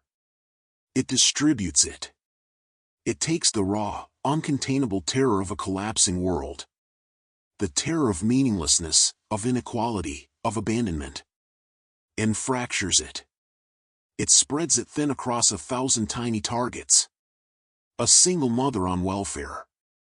A trans teenager. A black man walking home. A refugee family. A union organizer. And in distributing it, you feel like you're fighting. You feel like you're defending. Like you're standing up for something. Like you're making a difference. But you're not. You're spinning in place. Every angry comment. Every meme mocking the entitled. Every conversation that begins with, "Why can't they just work harder?" Every time you nod along while someone blames the poor for being poor. You are not changing the system. You are polishing its gears. You are making sure it keeps running. Because as long as you're angry at the person next to you, you're not asking why the table is so uneven. You're not wondering why the game was rigged from the start. You're not looking up. You're looking sideways. And the most terrifying part? You feel righteous. You believe you're the hero. You tell yourself, I'm not racist. I'm just realistic. I'm not cruel. I'm just protecting my own. I'm not blind. I'm just tired of being taken advantage of. And you say it with conviction. With tears sometimes. With the weight of someone who's been told they've earned their anger. But you never see. You're the weapon. You are the tool the system uses to keep itself alive. You are the hand that pushes down on the one who's already on their knees. You are the voice that silences the one who dares to say, this isn't fair. You are the silence that answers every cry for justice with, that's just life. And the architects? They watch. They smile. They fund the ads that turn you against each other. They profit from the division. They sleep soundly. Because you're doing the work for them. You are not the victim of the system. You are its most loyal enforcer. Not because you want to be, but because you've been taught. In every news headline, every late-night rant, every common-sense opinion piece, that your pain is someone else's fault. And so you fight. You hate. You judge. You isolate. And in doing so, you forget that you are not alone. That the person you're angry at, the immigrant, the activist, the lazy worker, is also afraid. Also trapped. Also trying to survive. And if you could just see that, if you could just pause and ask, who really made this so hard for all of us? Then you might stop pointing fingers and start looking at the hands that built the cage. But you won't. Because to do that, to turn your gaze upward, would mean admitting that your anger was never meant to save you. It was meant to keep you small. To keep you divided. To keep you from ever realizing that the only thing stronger than fear is solidarity. And they know it. So they give you a face to hate. And you take it. Because it's easier than facing the truth. Because it's easier than admitting. We were never meant to be enemies. We were meant to be each other's lifeline. And now, you're busy tearing each other apart, while the architects build the next wall. And you don't even see it. Because you're too busy being righteous. Too busy being afraid. Too busy believing that the enemy is standing next to you, when they've always been in the room above, watching, waiting, smiling, because you've done all the work, and you didn't even know. You were doing it for them. You don't need to understand the doctrine. You just need to repeat it. And then, you're in. You don't have to read the manifesto. You don't have to trace the history. You don't have to sit with the discomfort of contradiction. You don't have to wrestle with doubt.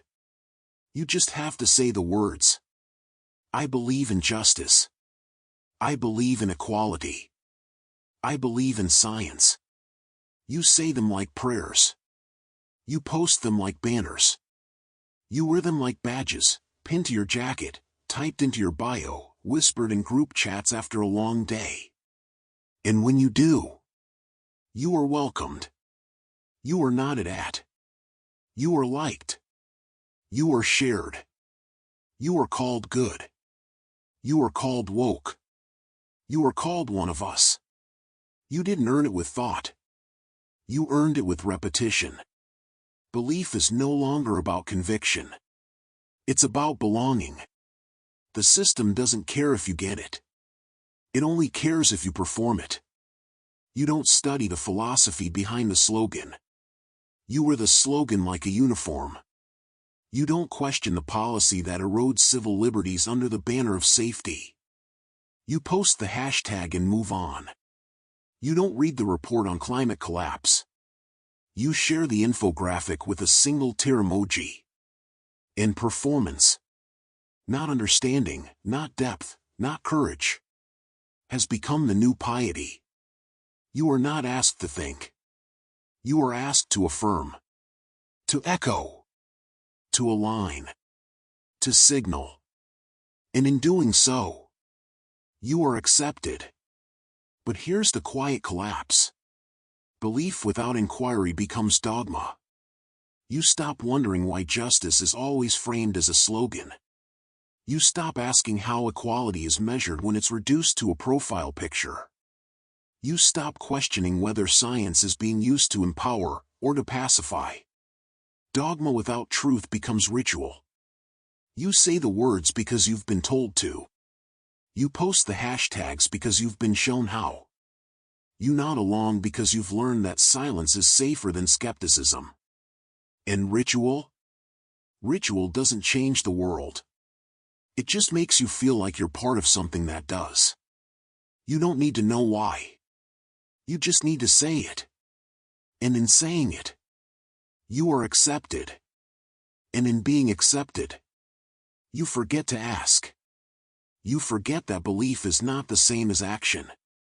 You forget that affirmation is not the same as accountability. You forget that love is not measured in likes, but in labor. You begin to believe that wearing the right words is the same as living them. That posting "I stand with Palestine" is the same as boycotting the companies that fund occupation. That saying "I believe in climate justice" is the same as organizing your community to demand renewable infrastructure. That calling yourself woke is the same as dismantling your own biases. Not once, but every day, in every quiet, unglamorous moment. But you don't do that. Because that's hard. That's messy. That requires time. That requires risk. That requires you to be alone. When everyone else is singing in harmony. So you stay in the choir. You sing the song. You don't ask why the notes are written in someone else's hand. You don't wonder who composed the hymn. And who benefits when you keep singing it. You don't realize that the system doesn't want you to understand. It wants you to repeat. It doesn't want you to change the world. It wants you to feel like you already have. And so you do. You post. You like. You comment. You share. You say, "I believe." And then, you close your laptop. You turn off your phone. You go to sleep. And in the morning, you do it again. Because belief, when stripped of inquiry, becomes a comfort, a balm, a quiet assurance that you're good, that you're on the right side, that you're not the problem. You don't need to be brave. You just need to be loud enough. And you are. You are so loud that no one notices you're not doing anything. You don't realize that the world doesn't change because people say they believe. It changes because people act. Even when no one is watching. Even when it costs them. Even when it doesn't make them look good. But you don't do that. Because you've been taught. Not with violence. But with applause. That the easiest way to be good is to say you are. And so you say it. Over and over. Until the words lose their weight. Until "I believe" becomes a synonym for "I'm safe." Until your soul, once full of questions, of wonder, of restless longing, settles into the quiet, comfortable lie. I've done my part. And you forget that the world doesn't need more believers. It needs more doers. More people who sit in the discomfort. More who speak when it's inconvenient. More who give up their comfort. Not for a post, but for a person. More who understand that belief without action is not faith. It's performance. And performance no matter how beautifully worded, is never enough. Because the world doesn't care how many times you said you believed.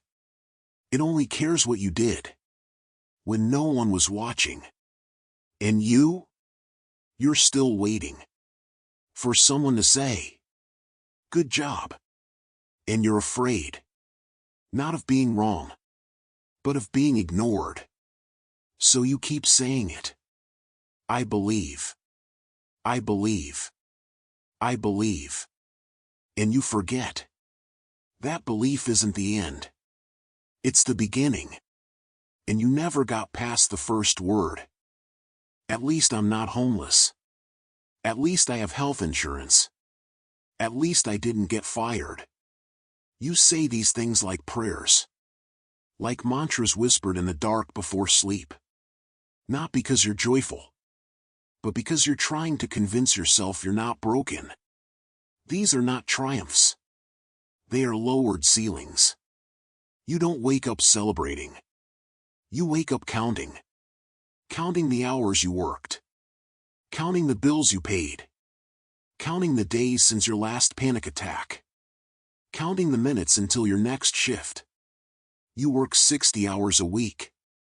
Not because you love your job, but because you need the hours to cover the rent, the medication, the car repair, the grocery run that still leaves you choosing between bread and insulin.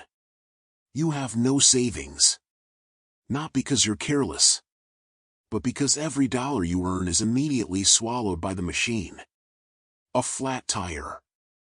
A child's school supply. A sudden illness. One emergency. And the whole fragile structure collapses. You've learned to live in that edge. The razor-thin line between stability and ruin.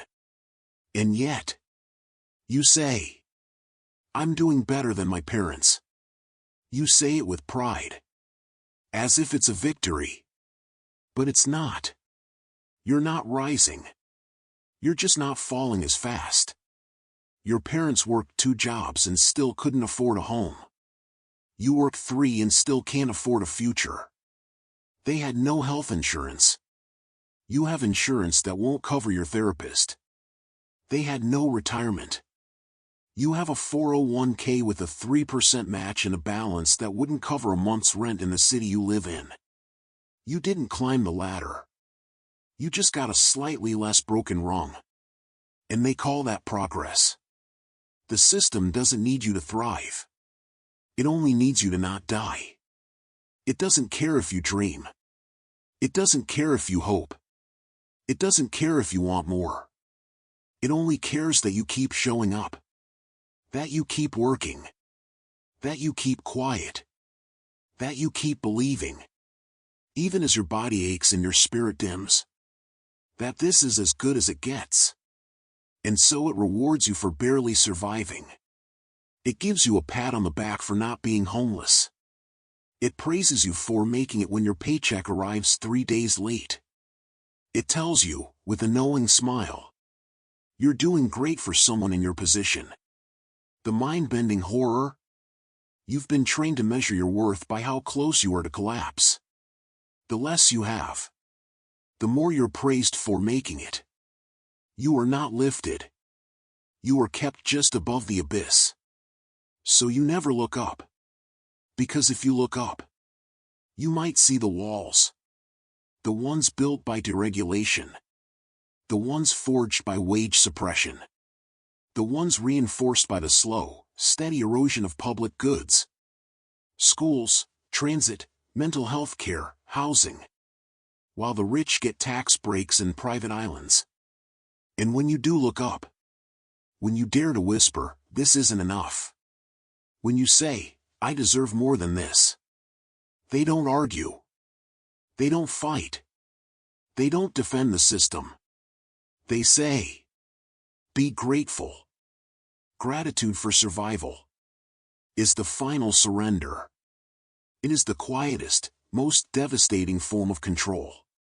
They don't need to take your voice. They just need you to thank them for letting you breathe. They don't need to lock you in. They just need you to kneel. And call it humility. You are taught that gratitude is virtue. That contentment is wisdom. That acceptance is strength. But what if your gratitude is not a gift, but a cage? What if your thank you for having a job that doesn't pay enough to live is the very thing that keeps you from demanding a life? What if your "at least I have this" is the sentence that keeps you from asking, "Why should I have to fight just to exist?" You are not humble. You are exhausted. You are not wise. You are traumatized. You are not content. You are numb. And the system? It watches you. Not with malice, but with satisfaction. Because you are not rebelling. You are not organizing. You are not rising. You are surviving. And survival, when it is the highest goal, is the perfect foundation for control. You don't need to believe in the system.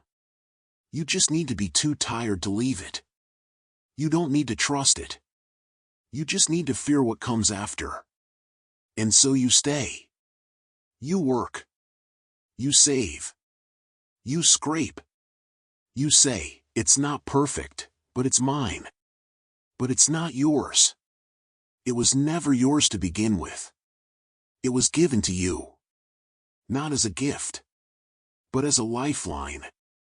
And the moment you accept it as enough, you give up the right to want more.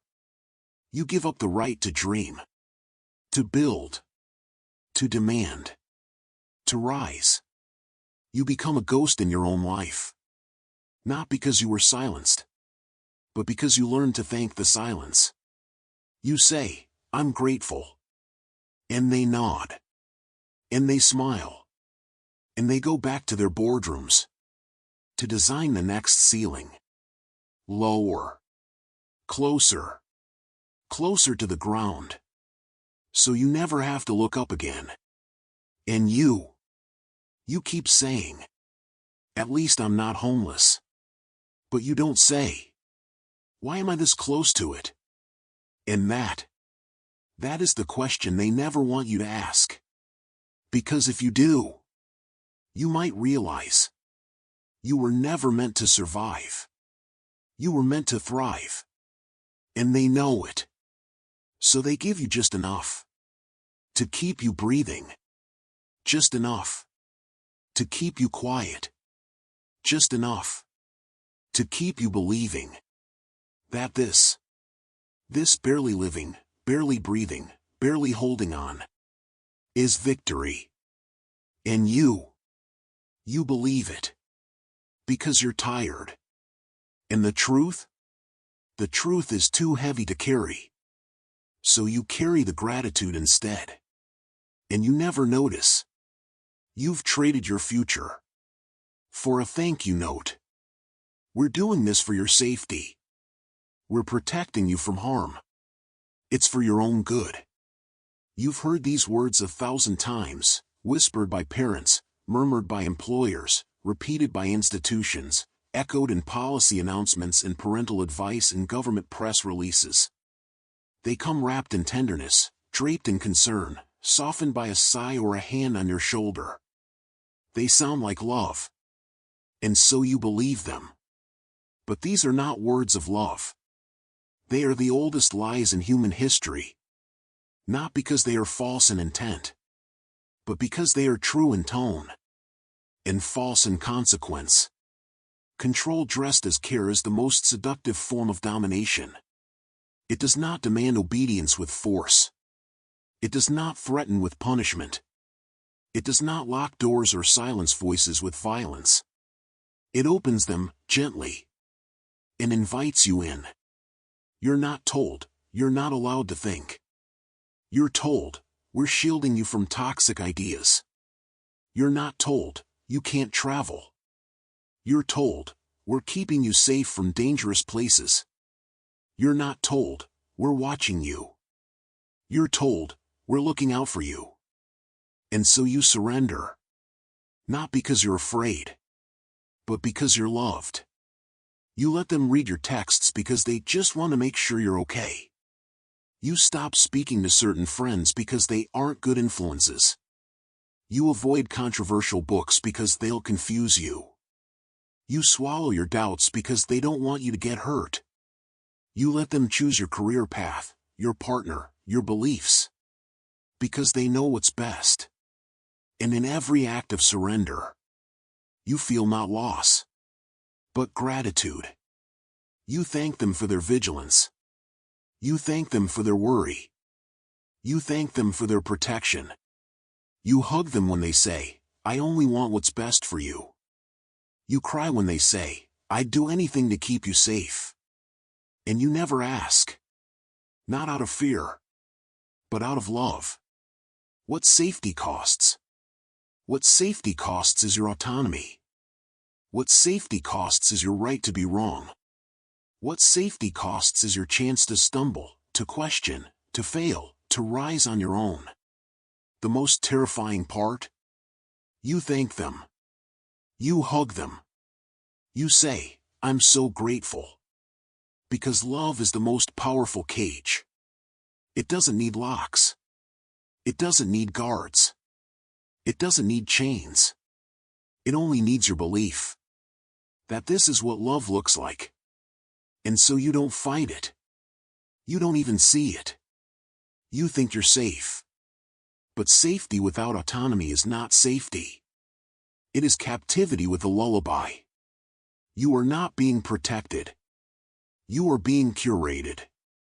You are not being kept safe. You are being kept small. They don't want you to be fearless. They want you to be obedient. They don't want you to be free. They want you to be comforted. And comfort, when it replaces freedom, is the most elegant form of imprisonment. You are not being taught to navigate the world. You are being trained to avoid it. You are not being prepared for complexity. You are being insulated from it. You are not being given tools to think. You are being given rules to follow. And over time, you forget what it felt like to choose. To make a mistake. To take a risk. To say, "I don't know." And then go find out for yourself. You forget that love does not mean control. That care does not mean custody.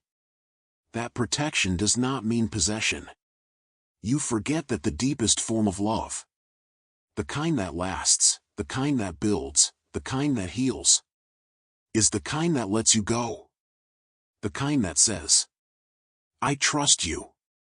I believe in you. Even if you fall, I'll still be here." Not, "I won't let you fall. I won't let you choose. I won't let you be hurt." Because the moment you say that, you become the keeper of someone else's soul. And the moment you accept that, you become the keeper of your own silence.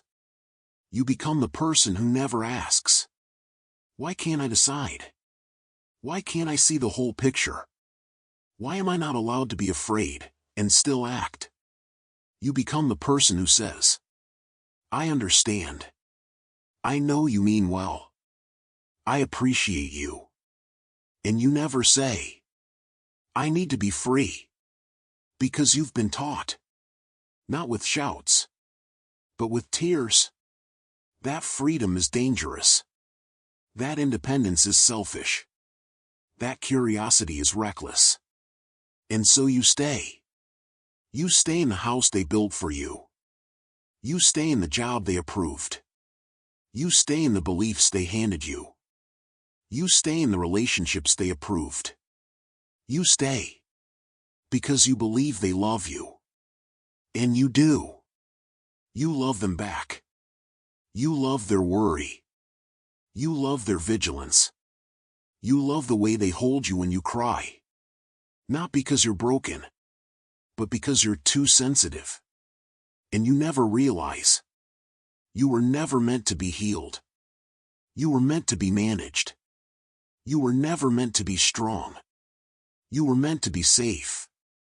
And safety, when it is the highest value, is the most beautiful form of surrender. You are not being protected. You are being preserved. Like a relic. Like something too fragile to touch. Too precious to risk. And so you live. Not in fear. But in reverence. For their care. For their love. For their control. And when you die, you will die believing that you were loved. And you were. But not in the way that frees you. In the way that keeps you. And that is the most devastating kind of love. Because it does not set you free. It only makes you forget you ever wanted to be. You're the caregiver. The provider. The skeptic. The peacemaker. The one who always understands. You are the one who remembers birthdays. The one who calls when no one else does. The one who holds space when others break. The one who doesn't complain, even when your own needs are buried under the weight of everyone else's. You are the quiet anchor, steady, reliable, endlessly available. And you've been told, not in grand speeches, but in the quiet rhythm of daily life, that this is who you are. You are the dutiful daughter who never leaves home. The stoic father who never cries. The loyal employee who never asks for more. The quiet friend who never interrupts. The mediator who never takes sides. The listener who never speaks. You were given these roles at birth. Not by choice, but by expectation. By gender. By birth order. By family history. By cultural silence. By the unspoken contract that says, you are here to hold the weight, not to carry your own. And over time, you forget you ever had a choice. You don't become the role. You become only the role. You wake up and you are the caregiver before you even open your eyes. You answer the phone before you remember your own name. You say yes before you check if you have the energy. You smile before you feel the sadness. You swallow your thoughts before they form into words. And when you try to step outside it, when you say, I need to rest, or I don't want to talk about this, or I'm not okay, or even I think I'd like to try something new, people look at you like you've lost your mind. That's not like you. That's the sentence that kills you.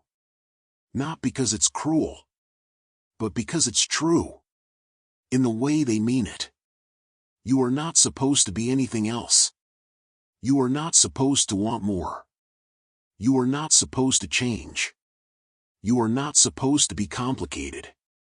You are supposed to be the role. And when you try to be more, you are told you're being selfish, ungrateful, unstable, too much. But who are you? When no one is watching. When the house is quiet. When the last text has been answered. When the last meal is cooked. When the last child is asleep. When the last call ends. Who are you then? Do you know? Do you even remember? You used to love to draw. You used to write poems in the margins of your notebooks. You used to stay up late listening to music that made you cry. You used to wonder about the stars. You used to dream of leaving. You used to have opinions. Not about how to fix everyone else's problems, but about what you wanted for yourself. Where did they go? They didn't vanish in a single moment. They didn't die with a scream. They faded. In 1,000 small yes. Yes, I'll help you. Yes, I'll stay late. Yes, I'll listen again. Yes, I'll put my needs last. Yes, I'll be the calm one. Yes, I'll be the strong one. Yes, I'll be the one who never breaks. And each time you said yes, you buried another piece of yourself. You didn't lose yourself in rebellion. You lost yourself in performance. The soul doesn't die in protest. It dies in compliance. It doesn't shatter under pressure.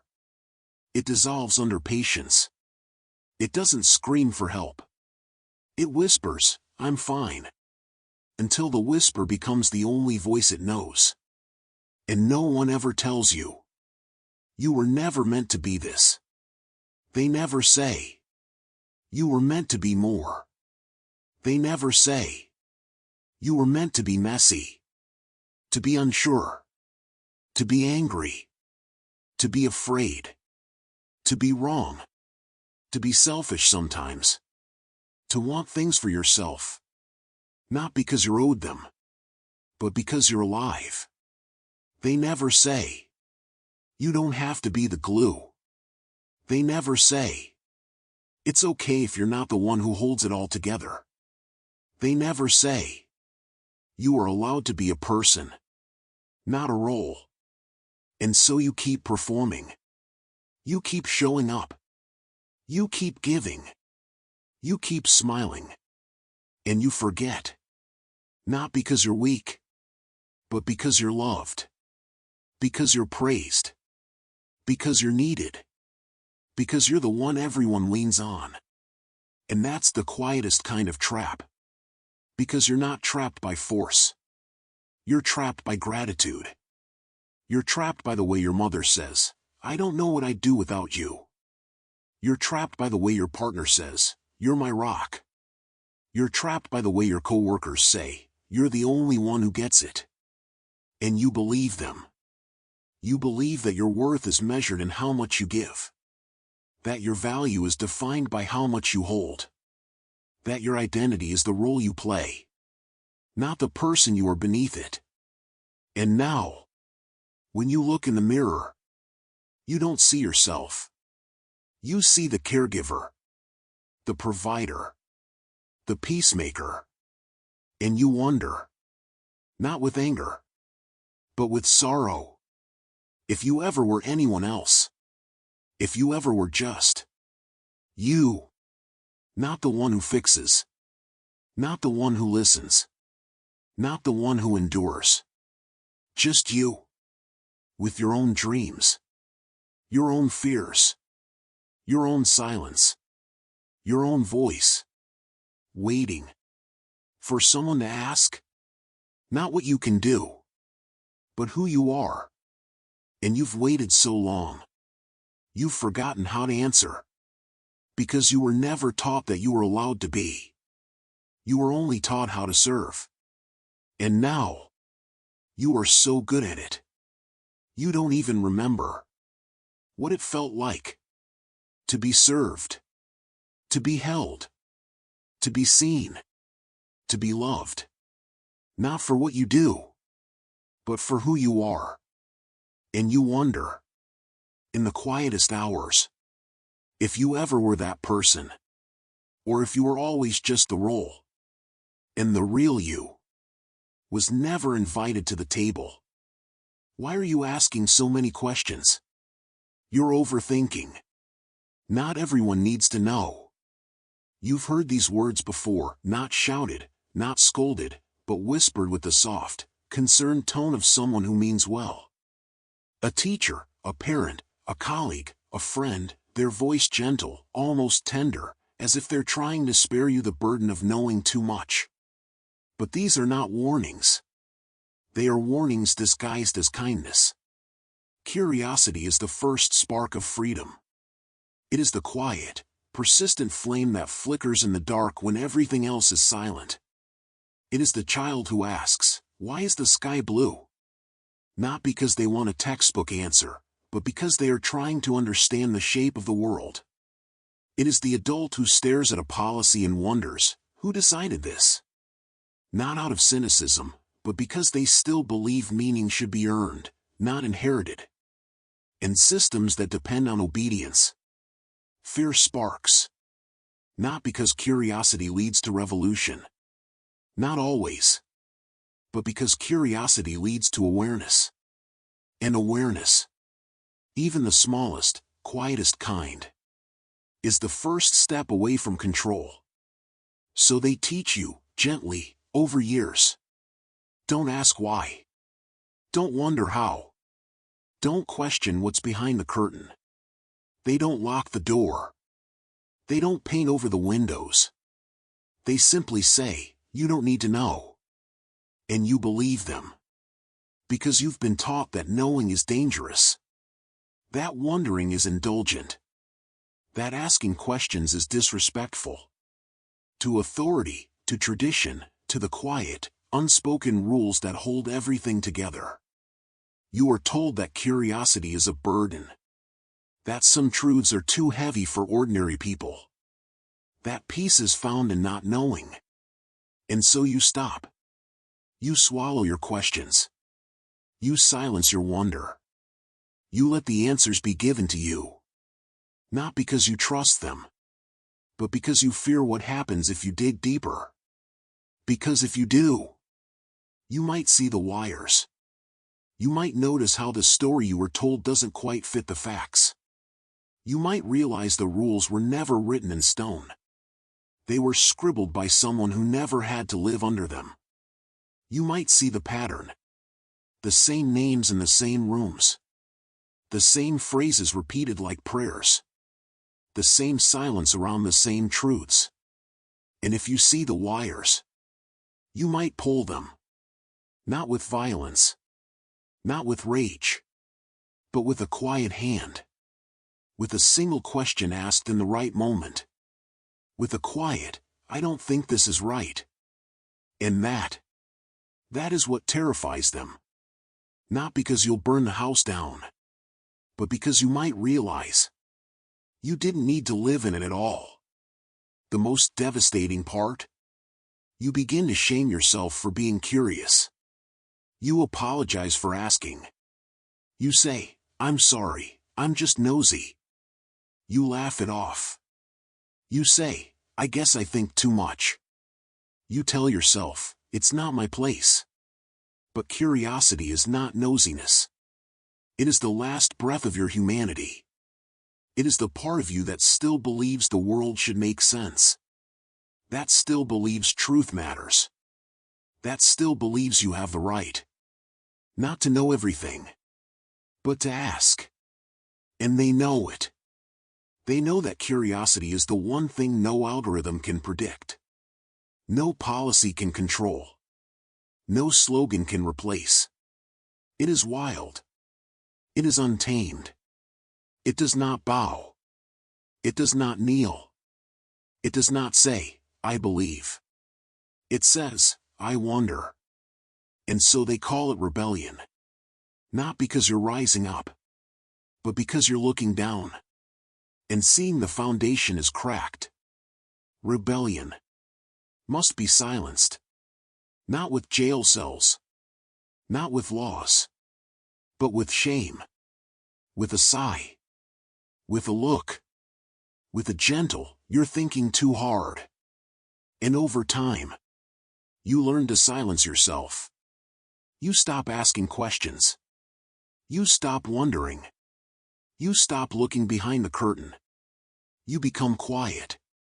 You become compliant. You become safe. And the system?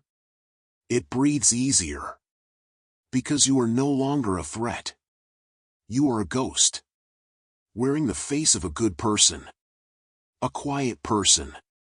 A reasonable person. But you are not peaceful. You are afraid. Afraid of being called too much. Afraid of being seen as difficult. Afraid that your curiosity, your hunger for truth, will make you unlovable. And so you bury it. You bury it beneath layers of "I'm fine." Beneath the weight of "I don't want to cause trouble." Beneath the noise of everyone else's certainty. And you forget that curiosity is not a flaw. It is your compass. It is the only thing inside you that still knows the way home. Not to the place you were told to belong, but to the place you were meant to become. And now, when you hear someone else ask a question, when you hear a child say, "Why?" you feel it. A flicker. A memory. A quiet ache. Because you remember. You used to ask. You used to wonder. You used to believe that the world was meant to be understood, not accepted. And you miss it. Not because you're angry, but because you're grieving. Grieving the part of you that was taught to be afraid of its own light. And you wonder, not for the first time, if you ever really had a choice, or if you were simply trained to love silence more than truth, to value peace more than understanding, to believe that being good meant never asking why. And now, you are so good, so quiet, so obedient, that you don't even remember what it felt like to be curious, to be alive, to be free. And that is the final victory. Not because you were silenced, but because you learned to silence yourself before anyone else had to. You're not respected for your insight. You're respected for your alignment. You don't earn respect by thinking. You earn it by nodding. It happens quietly. In the boardroom, at the dinner table, in the group chat, in the hallway after the meeting ends. You offer a thoughtful observation, a counterpoint, a hesitation, a quiet "but what if?" And the room grows still. A pause. Then a smile. A gentle "that's an interesting perspective, but maybe not right now." And the conversation moves on to the next safe, familiar, perfectly rehearsed thought. Then someone else speaks. They say exactly what everyone expects. They echo the manager's line. They repeat the CEO's slogan. They affirm the unspoken consensus. And suddenly, they are praised. They are invited to lead. They are called a team player. They are promoted. You watch. You wonder. And then, you begin to change. In modern hierarchies, intelligence is not measured by depth. It's measured by conformity. The person who repeats the party line gets promoted. The person who asks uncomfortable questions gets sidelined. Not with a firing, not with a reprimand, but with a slow, silent erosion. Fewer invitations. Fewer opportunities. Fewer chances to be heard. A quiet reputation for being difficult. A label that doesn't need proof. Only persistence. You don't rise because you're brilliant. You rise because you're predictable. You become the person who says the right thing at the right time. Who smiles when the joke is made, even if it's cruel. Who nods when the logic is flawed, because the outcome benefits the group. Who doesn't challenge the narrative, because the narrative is the currency of belonging. And predictability, that quiet, unremarkable consistency, is the currency of power. It is the oil that keeps the machine running. It is the glue that holds the illusion together. It is the reason no one questions why the same faces sit at the head of every table. Because they never deviate. They never surprise. They never threaten. And so you begin to believe. Agreement is wisdom. You stop reading the books that challenge your worldview. You stop listening to voices that make you uncomfortable.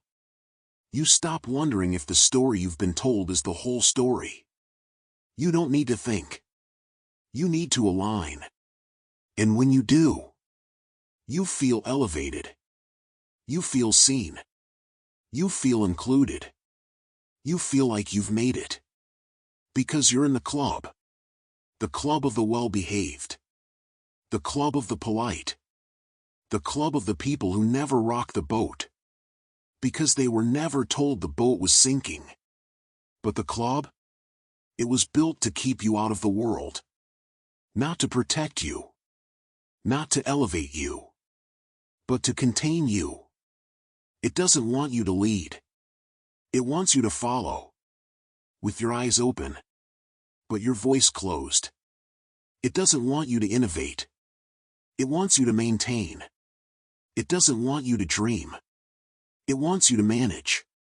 And you mistake the walls of the club for the boundaries of the world. You think this is the only way to be respected, to be loved, to be safe. You forget that true respect, the kind that lasts, is earned by courage, by originality, by the willingness to say, I see something different.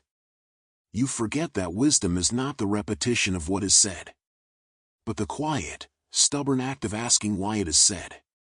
You forget that the people who are praised for their loyalty are often the ones who never truly saw the system for what it was. And now, you are one of them.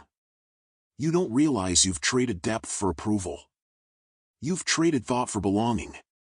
You've traded truth for safety. And you feel proud. You tell yourself, I've worked hard to get here. I've earned my place. I'm successful. But success, when it is built on silence, is just another kind of surrender. You are not rising. You are being polished. You are not growing. You are being shaped by the hands that built the club to fit the space they already made. And when you look around at the people who rose before you, you see it. They don't speak much. They don't challenge. They don't wonder. They just smile and nod and say, we're lucky to be here. And you think, that's what it means to be wise. But it's not. It's what it means to be obedient. And the most haunting truth? You don't even notice you've stopped asking. You don't miss the questions. You don't miss the uncertainty. You don't miss the discomfort of thinking for yourself. You've replaced all of it with the quiet, comforting hum of being right. And you are. You are right in the way the system wants you to be. But you are not free. You are not whole. You are not even truly alive. Not in the way that matters. You are a voice that speaks only when told to. A mind that thinks only what is allowed. A soul that has learned to be still. Not because it is at peace, but because it is afraid to move. And you wonder, sometimes, in the quiet hours, why you feel so empty. You have everything you were told to want. Status, respect, security. But you don't feel like yourself. You don't feel like the person you used to be. The one who asked questions. The one who wondered. The one who believed that truth mattered more than approval. And you realize, you gave them away. Not in one moment. Not with a bang. But with 1,000 small nods. 1,000 silent yes. 1,000 times you chose to be liked. Over being real. And now, you are respected. But you are not known. And that is the quietest kind of death. Not the kind that ends life. The kind that ends possibility. And you are still breathing. But you are no longer asking why. And that is how the system wins. Not by silencing you, but by making you believe. That silence was your choice. You're too intelligent for this stuff. You'd never fall for that. You're above it. You've heard these words before, perhaps from a mentor, a friend, a partner, even a colleague who meant well. They were spoken with admiration, perhaps even pride, as if your skepticism, your analytical mind, your refusal to be swept up in the crowd, made you somehow superior. As if your intelligence was a shield, impenetrable, untouchable, beyond the reach of influence. And you believed them. You nodded. You smiled. You felt flattered. But that's not a compliment. It's a sentence. the most dangerous manipulation is the one you think you're immune to. Because when you're told you're too smart, you stop watching. You stop scanning the edges. You stop reading between the lines. You stop asking, who benefits? You stop wondering, why does this feel too convenient? You assume you're above the game. And that's when you become its perfect pawn. You think you're the observer, the one who sees through the noise, the one who understands the mechanics, the one who laughs at the gullible. You analyze the ads, the headlines, the political rhetoric. And you smirk, because you know better. You know how the algorithm works. You know how the framing is constructed. You know the hidden incentives. And so you believe. I'm not part of it. I'm above it. But here's the quiet, devastating truth. You're not above it. You're inside it. And you don't even know you're playing. Intelligence is not armor. It's a lens. And if you refuse to look through it, you become blind. Not because you lack understanding, but because you believe you've already understood everything. You think that because you can dissect a lie, you won't be moved by it. Because you can trace the funding behind a policy, you won't be affected by it. Because you can name the psychological triggers in an advertisement, you won't be influenced by it. But you are. You still click the link. You still share the post. You still vote for the candidate who mirrors your identity, not your values. You still buy the product that promises to make you better. Even though you know it's a myth. You still feel the sting of outrage when the narrative is spun. Not because you're fooled, but because you're still human. And that's what they count on. They don't need you to believe the lie. They only need you to believe you're too smart to believe it.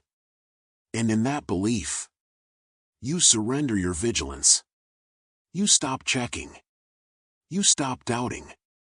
You stop listening to the voices that warn you. Because you've already decided you don't need them. The system doesn't need to fool you. It just needs you to believe you're not fooled. And that's the quietest kind of control. It doesn't shout. It doesn't force. It doesn't even need to lie. It simply says, you're too smart for this. And you believe it. So you stop asking questions. You stop looking for patterns. You stop noticing when the same story is told again.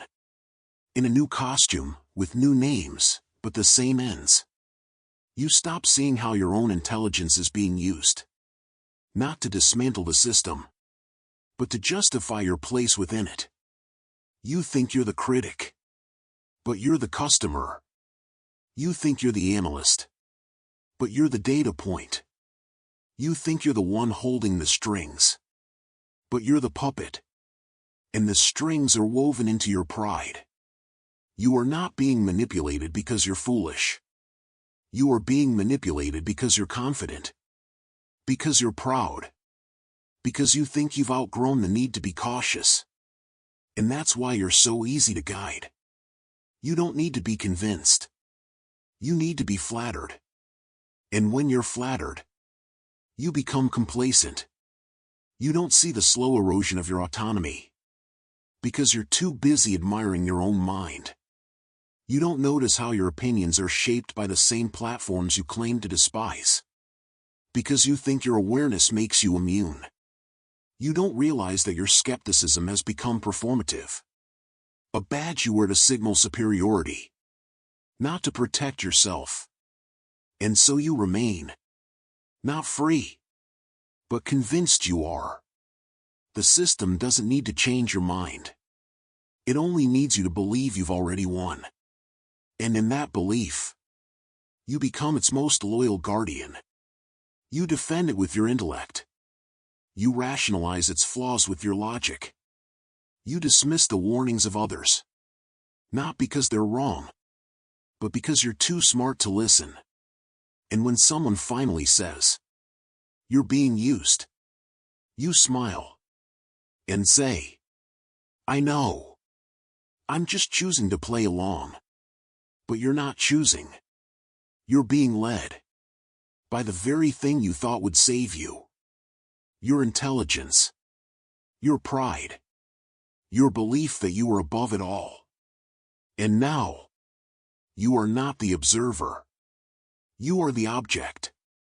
Not because you're weak, but because you believed you were strong. And that is the final, silent trap.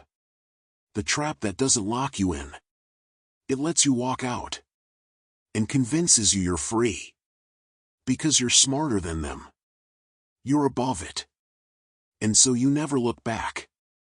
Never question the cost. Never wonder if the price of your wisdom was your freedom. And you don't even notice until it's gone that you stopped being a thinker and became a trophy, worn proudly by the very system that made you. You're always one raise away, one relationship away, one viral post away, one more degree, one more client, one more perfect version of yourself. You've been told this so many times, in ads, in motivational speeches, in the quiet whispers of your own mind, that you no longer hear it as a promise. You hear it as truth. And so you keep going. You work late into the night, telling yourself, just one more month, and I'll have enough. You stay in a loveless relationship, whispering, if I just give a little more, they'll change. You scroll for hours, posting, editing, optimizing, because this time, this one post, this one video, this one caption, this one will go viral. And every time you fail, every time the raise is denied, the partner stays distant, the algorithm ignores you. You don't give up. You just adjust. You lower the bar. You redefine success. You tell yourself, I was so close this time. But the finish line moves. Always. This is the carrot on the stick, perfected. It is not the crude, ancient version, the donkey pulling a carrot tied to a stick just out of reach. No. This version is elegant. It is personalized. It is tailored to your dreams. It doesn't say, you will never succeed. That would be too cruel. Too obvious. Too likely to provoke rebellion. It says, you're so close. And that phrase, soft, encouraging, almost tender, is the most powerful tool of control ever invented. Because it doesn't crush your hope. It feeds it.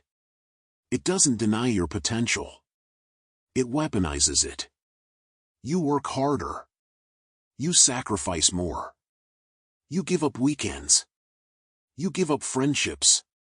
You give up sleep. You give up joy. You give up the quiet, unremarkable moments that make life real. Because you believe, with every fiber of your being, that next time will be the one. And so you run. Not because you believe in the goal, but because you believe in the nearness of it. You are not chasing a destination. You are chasing the feeling of almost having reached it.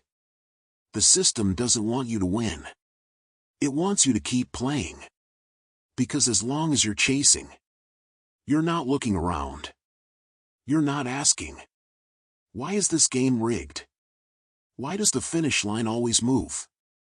Who designed this treadmill, and why am I the only one running on it? You're not noticing that the same promises are recycled. One more promotion, one more follower, one more breakthrough. Year after year, decade after decade, generation after generation. You're not seeing that the people who made it, the ones you admire, the ones you're told to emulate, are not the winners. They're just the ones who ran the longest. And still, they're not done. They're still chasing. Still stressed. Still anxious. Still waiting for the next milestone. Because the goal was never to be reached. It was to keep you running. And you are the engine. You are the labor. You are the consumer. You are the content. You are the prophet. You are the one who believes that if you just try harder, if you just fix yourself a little more, you'll finally be worthy. But you were never meant to be worthy. You were meant to be useful. And usefulness, when it is tied to an unattainable ideal, is the most elegant form of exploitation. You don't need to be happy. You just need to be hopeful. You don't need to be free. You just need to believe that freedom is one more effort away. And so you keep going. You don't question the rules. You don't challenge the structure. You don't look up from your screen to see the people running beside you, also exhausted, also whispering, "I'm so close." Because if you did, you might realize we're all running the same race, and no one ever crosses the line. The system doesn't care if you burn out. It cares that you keep running until you do. And when you do, it doesn't replace you. It just finds someone else who still believes in the carrot. Someone who still thinks, this time will be different. And you become the cautionary tale. The one they point to and say, "See?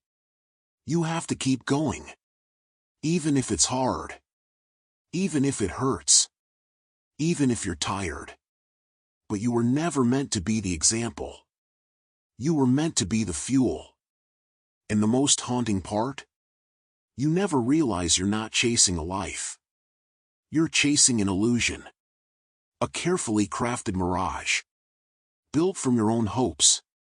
Your own dreams. Your own belief that if you just worked harder, you'd finally be enough. But you were always enough. You just didn't know it. Because the system needed you to believe otherwise. So it gave you a finish line. Then moved it. Then moved it again. And now, you run. Not because you want to, but because you've forgotten what it feels like. To stand still. To breathe. To look up. To ask, why am I running? And when you do, you find no answer. Only the echo of your own voice. Whispering, "Next time. Next time. Next time." And the finish line, still just out of reach. Always. Because the game was never meant to be one. It was meant to be endless. And you were never meant to stop. You were meant to run. Until your legs gave out. And then, someone else would take your place. And they'd believe, too, that this time, would be the one. That's just the way it is. Everyone does it. It's not that bad. You've heard them 1,000 times, muttered in kitchens, whispered in offices, repeated in group chats, echoed in the quiet spaces between conversations when someone dares to question.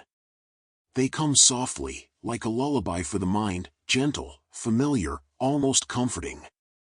But these aren't observations. They are thought killers. Familiar phrases are linguistic sedatives, not designed to inform, but to dissolve inquiry. They don't invite reflection. They don't open doors. They slam them shut. That's just the way it is. You say it about the 80-hour work weeks. You say it about the unpaid labor of caregiving. You say it about the silence around emotional abuse in families. You say it about the way your boss takes credit for your ideas. You say it about the fact that your rent keeps rising while your paycheck stays the same. And then you move on. Because you've been told, not by force, but by repetition, that this is the natural order. That this is how things have always been. That to question it is to be naive, to be difficult, to be out of touch. But no, it isn't the way it is. It's the way it was made. It was written into policy. It was coded into algorithm. It was taught in schools. It was normalized by silence. It was upheld by people who said, "That's just the way it is," and then looked away.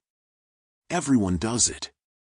You say it when you justify staying silent in the face of injustice. You say it when you excuse toxic behavior because everyone's doing it. You say it when you rationalize your own compromise. Everyone takes the shortcut. Everyone lies on their resume. Everyone ignores the rules. But so what? Was slavery everyone doing it? Was silence during the Holocaust everyone doing it? Was the refusal to grant women the vote everyone doing it? Of course it was. And that's why it had to be challenged. The moment you accept everyone does it as justification, you surrender the right to imagine otherwise. You stop seeing possibility. You stop seeing change. You stop seeing that systems are not natural laws. They are human inventions. And imagination? That's the only thing that can break a system. Not rage. Not protest. Not even revolution.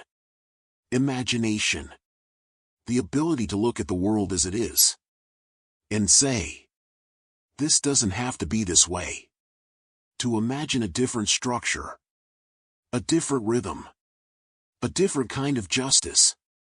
A different kind of love. A different way of being. But familiar phrases kill that. They make you believe that what exists is all that can exist. That the boundaries of your reality are the boundaries of possibility. They turn resignation into wisdom. They turn surrender into maturity. They turn apathy into peace. And so you stop asking. You stop wondering. You stop believing that things could be different. Because to believe that would mean you'd have to do something. And you're tired. You're too tired to imagine. Too tired to fight. Too tired to be the one who says, "No, this isn't okay." So you let the phrases do the work for you. They ease the weight. They smooth the edges. They make the unbearable feel ordinary. And over time, you forget that you ever wanted more. You forget what it felt like to be outraged. To be indignant. To be alive with the conviction that something was wrong. And that you had the right. No, the duty. To say so. You don't realize that the most dangerous thing about these phrases is not that they lie, but that they feel true. They feel like comfort. Like belonging. Like the quiet acceptance of a world you can't change. And so you stop resisting. You stop speaking.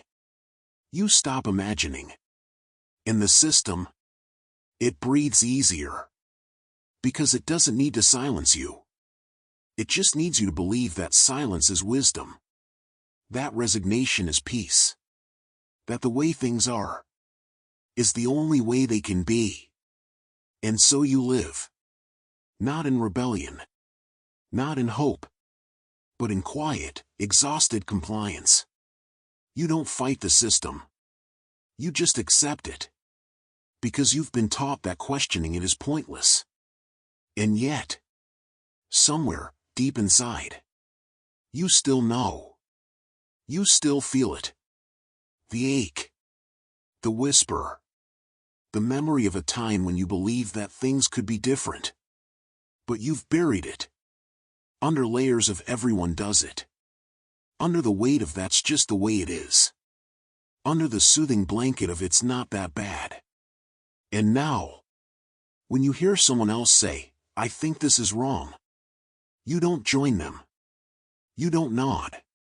You don't say, "Me too." You say nothing. Because you've been trained. Not by force. But by familiarity. That speaking up is pointless. That it's better to be quiet. That it's better to survive.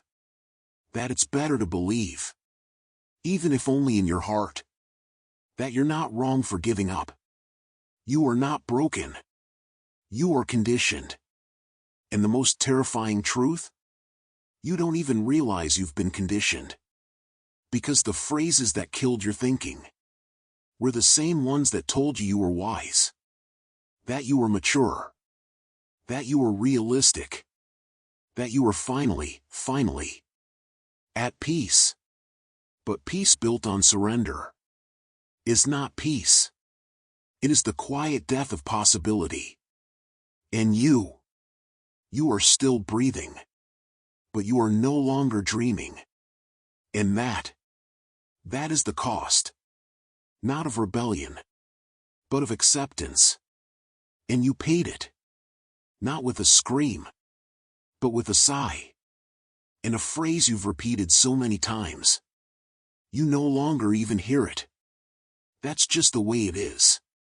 And you believe it, because you've been told, again and again, that this is wisdom. And so you stop asking. And the world keeps turning, exactly as it was meant to. Everyone is waiting for someone else to speak. You sit in the meeting, your mind racing with questions. Why are we doing this? Who approved this? Is this even ethical? You open your mouth. You hesitate. You glance around. No one else is speaking. Everyone is nodding. Everyone looks calm. So you close your mouth. You tell yourself, maybe I'm overreacting. Maybe I'm the only one who sees it this way. Later, in the hallway, you overhear someone else whisper the exact same thing you were thinking. You turn. You meet their eyes. You both smile politely. You say nothing. You think, I thought I was alone. They think, I thought I was alone. This is pluralistic ignorance.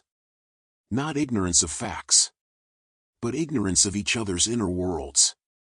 It is the quiet, collective delusion that if no one else is speaking, then perhaps there is nothing to speak about. Perhaps the silence means agreement. Perhaps the stillness means safety. Perhaps if no one else objects, then maybe, just maybe, it's not really wrong. You think, maybe I'm too sensitive. Maybe I'm too idealistic. Maybe I'm the only one who cares. But you're not. Everyone else is thinking the same thing. The colleague who doesn't challenge the unethical deadline. The friend who doesn't call out the racist joke. The student who doesn't question the biased grading. The partner who doesn't name the emotional manipulation. The citizen who doesn't vote because it won't make a difference. All of them, sitting in the same room, holding the same fear, waiting for someone else to move first. And so silence becomes the default. Not because no one feels anything, but because no one dares to be the first to break the quiet. Because to speak first is to risk being labeled too emotional, too idealistic, too dramatic, too much. To speak first is to stand alone. And loneliness is the most terrifying thing in a world that equates belonging with safety. So you wait. You watch. You listen. You hold your breath. And in that waiting, you consent. Not with words. Not with action. But with absence. Silence is the quietest form of consent. It doesn't say yes. It doesn't say no. It says, I am not the one who will act. And so, the system continues. The system doesn't need you to agree. It only needs you to not disagree. It doesn't need you to rise up. It only needs you to stay seated. It doesn't need you to speak. It only needs you to be silent. And assume that everyone else is silent for the same reason. And when no one speaks first, the status quo survives. Forever. A policy is passed. A lie is repeated. A boundary is crossed. A person is silenced. A culture is normalized. And no one is held accountable. Because no one ever spoke. Because everyone assumed someone else would. And when no one does, the silence becomes the answer. It becomes the verdict. The permission. The seal of approval. You don't need to be complicit. You only need to be quiet. And over time, you forget that silence was ever a choice. You begin to believe it was inevitability. That this is just how things are done. That this is how people survive. You stop seeing the cost of your silence. Because you can't see it when no one else is speaking. You don't see the person who leaves the room in tears because no one defended them. You don't see the project that collapses because no one questioned the flawed logic. You don't see the child who learns, over and over, that speaking up leads to isolation. So they stop. And you don't see yourself, the one who could have changed it. Because you were waiting for someone else to go first. The system doesn't need to punish you. It doesn't need to threaten you. It doesn't need to convince you. It only needs to make you afraid to be the first. Because the first person to speak, the one who says, "I don't think this is right," is the one who risks everything. They are mocked. They are dismissed. They are told they're making a fuss. They are told, "You're the only one who thinks that." And so, no one else follows. And the silence grows thicker, stronger, more permanent, until it becomes the air everyone breathes. And you are not alone. But you are isolated. Because you are surrounded by people who feel exactly what you feel. And no one dares to say it out loud. And so the system thrives. Not because it is powerful, but because it is quiet. It doesn't need to win. It only needs to wait. And you are waiting too. Waiting for courage. Waiting for someone else to lead. Waiting for permission.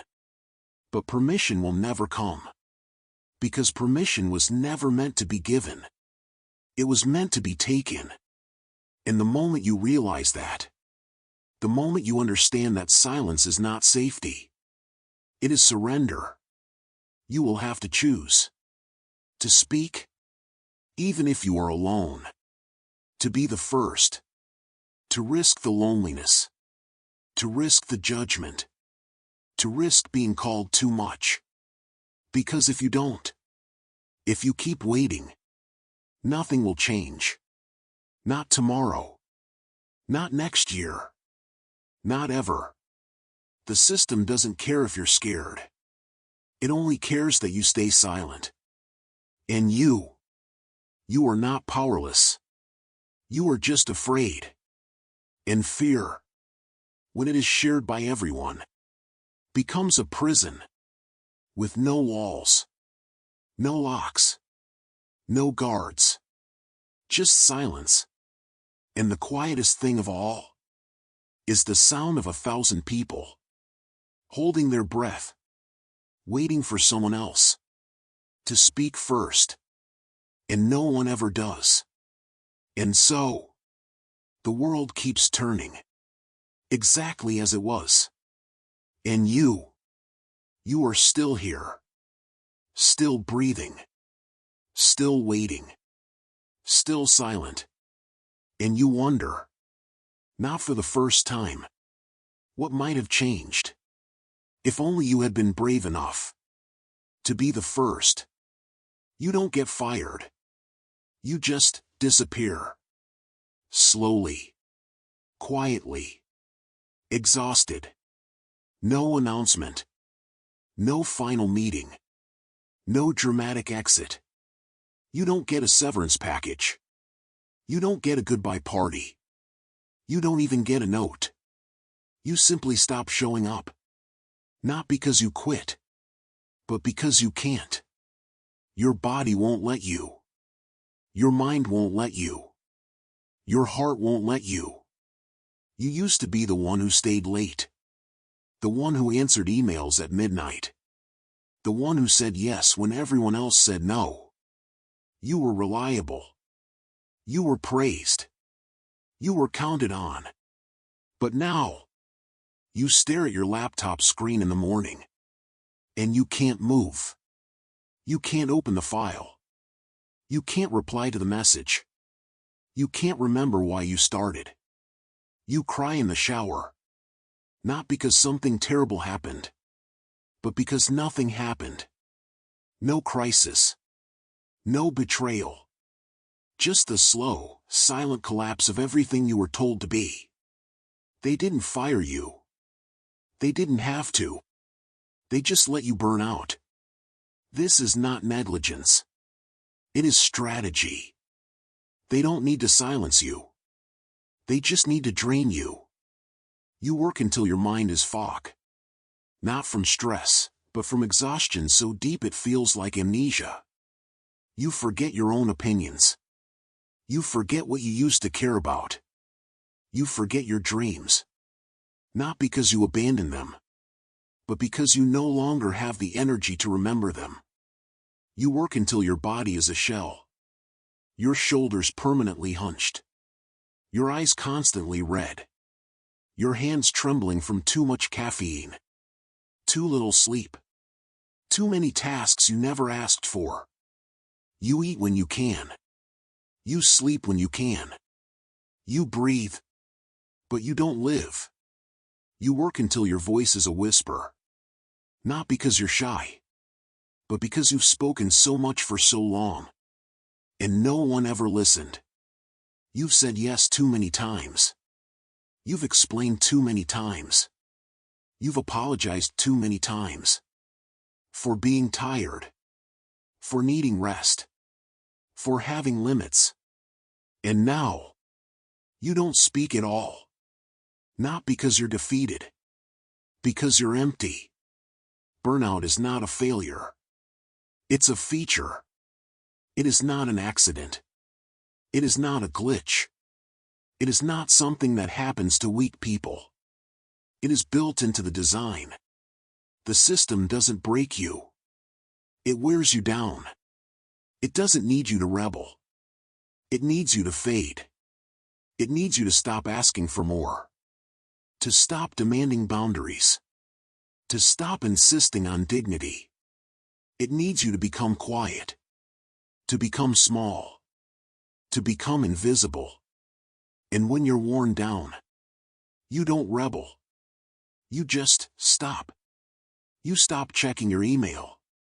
You stop setting alarms. You stop caring if you're late. You stop pretending you're okay. You don't quit. You just don't show up anymore. Not because you're lazy. Because you're hollowed out. And the system? It doesn't mourn you. It doesn't even notice. Not at first. Because there are always others. Others who are still eager. Others who haven't learned yet that they're being slowly erased. And when you're gone, they replace you with someone new. Someone bright-eyed. Someone willing to work for less. Someone who still believes in the promise. If you just keep going, you'll make it. And you? You become the ghost in the machine. A cautionary tale whispered in hushed tones. She used to be so driven. She just burned out. She wasn't strong enough. And you hear it. If you hear it at all. And you believe it. Because you've been taught that burnout is personal. That it's a flaw in your resilience. That if you had just tried harder. Or slept better. Or meditated more. You wouldn't have collapsed. But you didn't collapse. You were dismantled. Piece by piece. By the endless tasks. By the unspoken expectations. By the silence when you asked for help. By the praise you received for giving more than you had. You were not broken. You were optimized. And now, you are not a person. You are a metric. A statistic. A line in a report. Employee turnover due to exhaustion, 23%. They don't fix the system. They just hire someone else. And you? You're left in the quiet. In the stillness. In the aftermath of a life you no longer recognize. You look in the mirror. And you don't see the person you were. You see someone hollowed out. Someone who used to laugh. Who used to write poetry.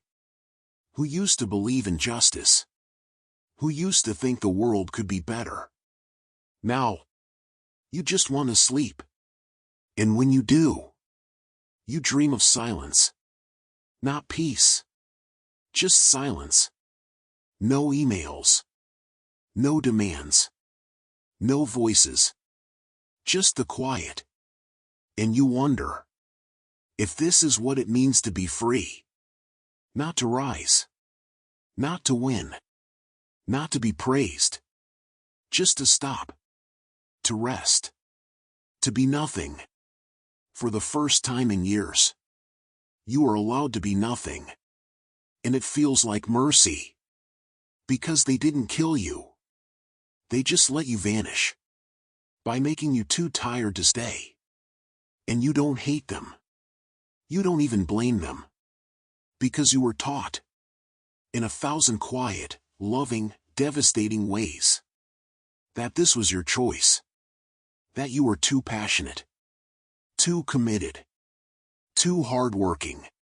And now, you are the proof. Proof that people can be worn down. Without ever being told to. Proof that systems don't need to be cruel. They just need to be patient. And you were never meant to survive. You were meant to serve. And you did. Until you had nothing left to give. And now, you are not gone. You are just quiet.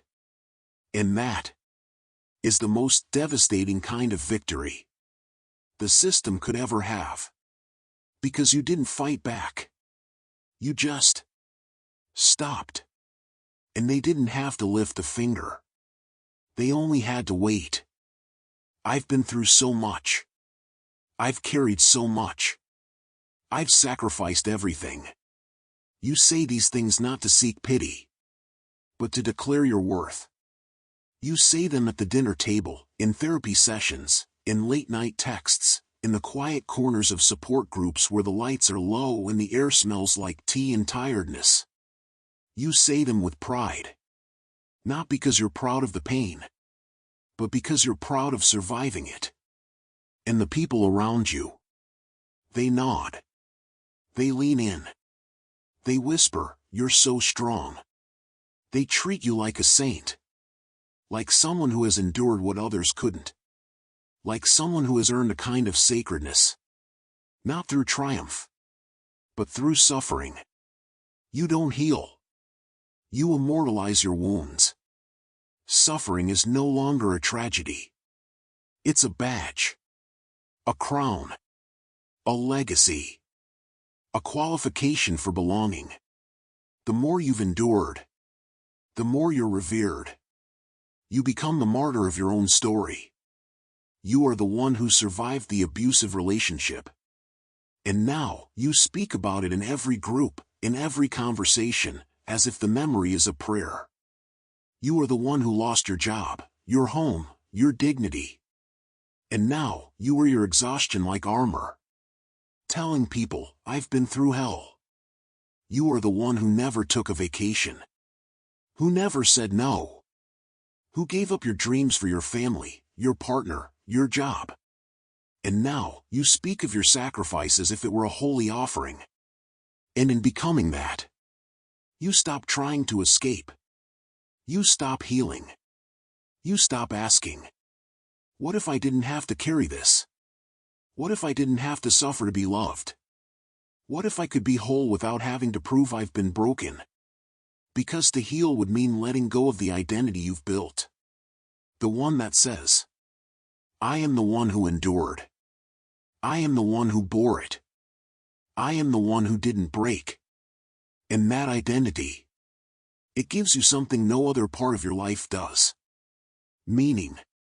It gives you purpose. It gives you dignity. It gives you a place in the world. Not as someone who thrived, but as someone who survived. And so you perform your pain. Not with theatrics. Not with manipulation. But with quiet, consistent devotion. You bring it up in conversation. Not to complain, but to remind. You wear your scars like jewelry. You name your trauma like a title. You let your exhaustion be seen. Not as weakness, but as proof of your depth. And the system? It watches. It nods. It honors you. Because the most dangerous thing about suffering is when it becomes sacred.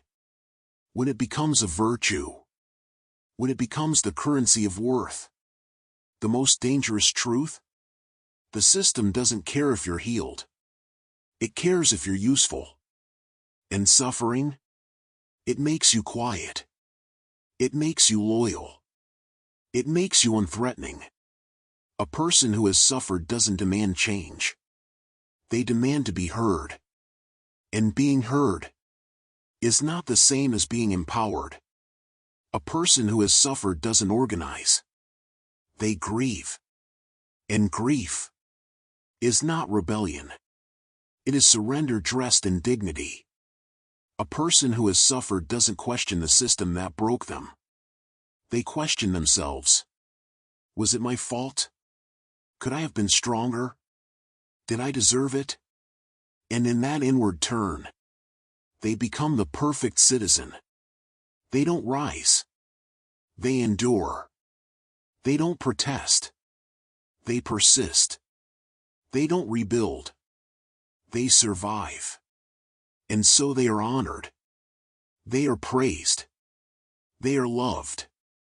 They are called brave. And you wear it like a crown. Not because you want to, but because you've been taught. In 1,000 quiet, loving, devastating ways. That this is the only way to be worthy.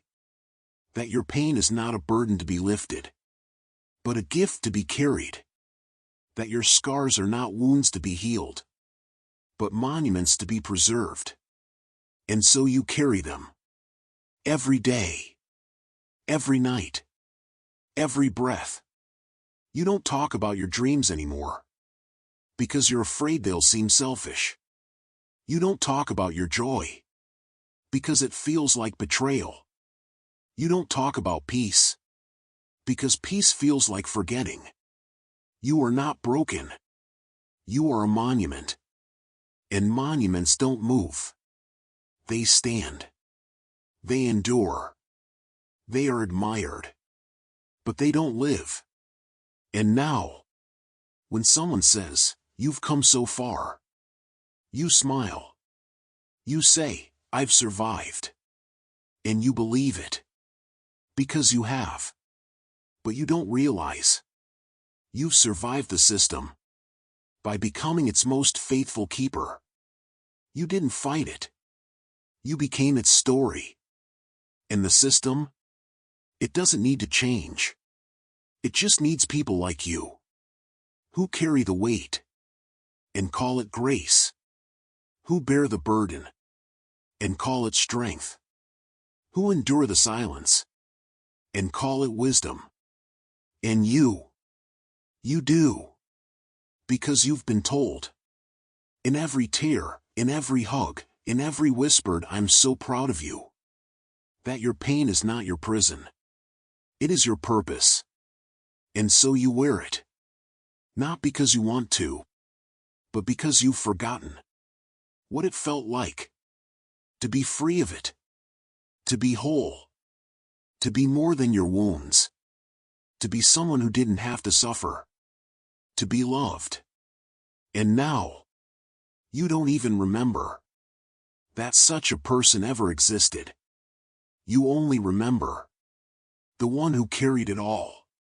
And that is the quietest kind of victory the system could ever claim. Because you didn't break. You became the story. That kept it alive. If everyone believes it, it must be true. You say it in the quiet after a heated debate. You whisper it to yourself when you scroll past a post that feels wrong but is liked by 1,000 people. You nod along when someone says, "Everyone knows this," and you don't challenge it. Not because you're convinced, but because you're tired. You don't verify. You like. You share. You repeat. You don't read the source. You don't cross-check the data. You don't ask who benefits from this narrative. You don't wonder if the story was written to sell you something. A product, a fear, a political stance, a version of yourself. You just feel it.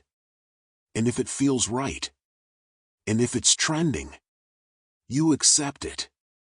Truth has never required consensus. Galileo didn't change the motion of the planets because everyone believed him. The abolitionists didn't end slavery because the majority agreed. The suffragettes didn't win the vote because polls said they were popular. Truth has always lived in the margins. In the solitary voice, the handwritten letter, the quiet refusal, the one person who stood alone in the square and said, "This is not right." But popularity? It demands consensus. It demands conformity. It demands repetition. It demands that you surrender your skepticism in exchange for belonging. And so you do. You don't seek truth. You seek visibility. You don't want to know what's real. You want to know what's accepted. A lie can go viral. A truth can be buried under 1,000 memes, 1,000 headlines, 1,000 hashtags that drown it out. A lie can be simple. A lie can be emotional. A lie can be comforting. A truth? Truth is messy. Truth is inconvenient. Truth requires effort. Truth asks you to sit with discomfort. Truth doesn't fit in 280 characters. Truth doesn't come with a thumbnail. Truth doesn't make you feel good. Not at first. But popularity? Popularity is a lullaby. It says, "You're not alone. You're not wrong. Everyone else believes it too." And so you believe it. You don't realize that you've stopped knowing. You've started performing belief. You post the quote because it makes you feel righteous. You share the video because it makes you feel seen. You repeat the phrase because it makes you feel safe. And in doing so, you confuse visibility with validity. You think that if something is widely shared, it must be true. If it's widely liked, it must be good. If it's widely repeated, it must be wise. But visibility is not evidence.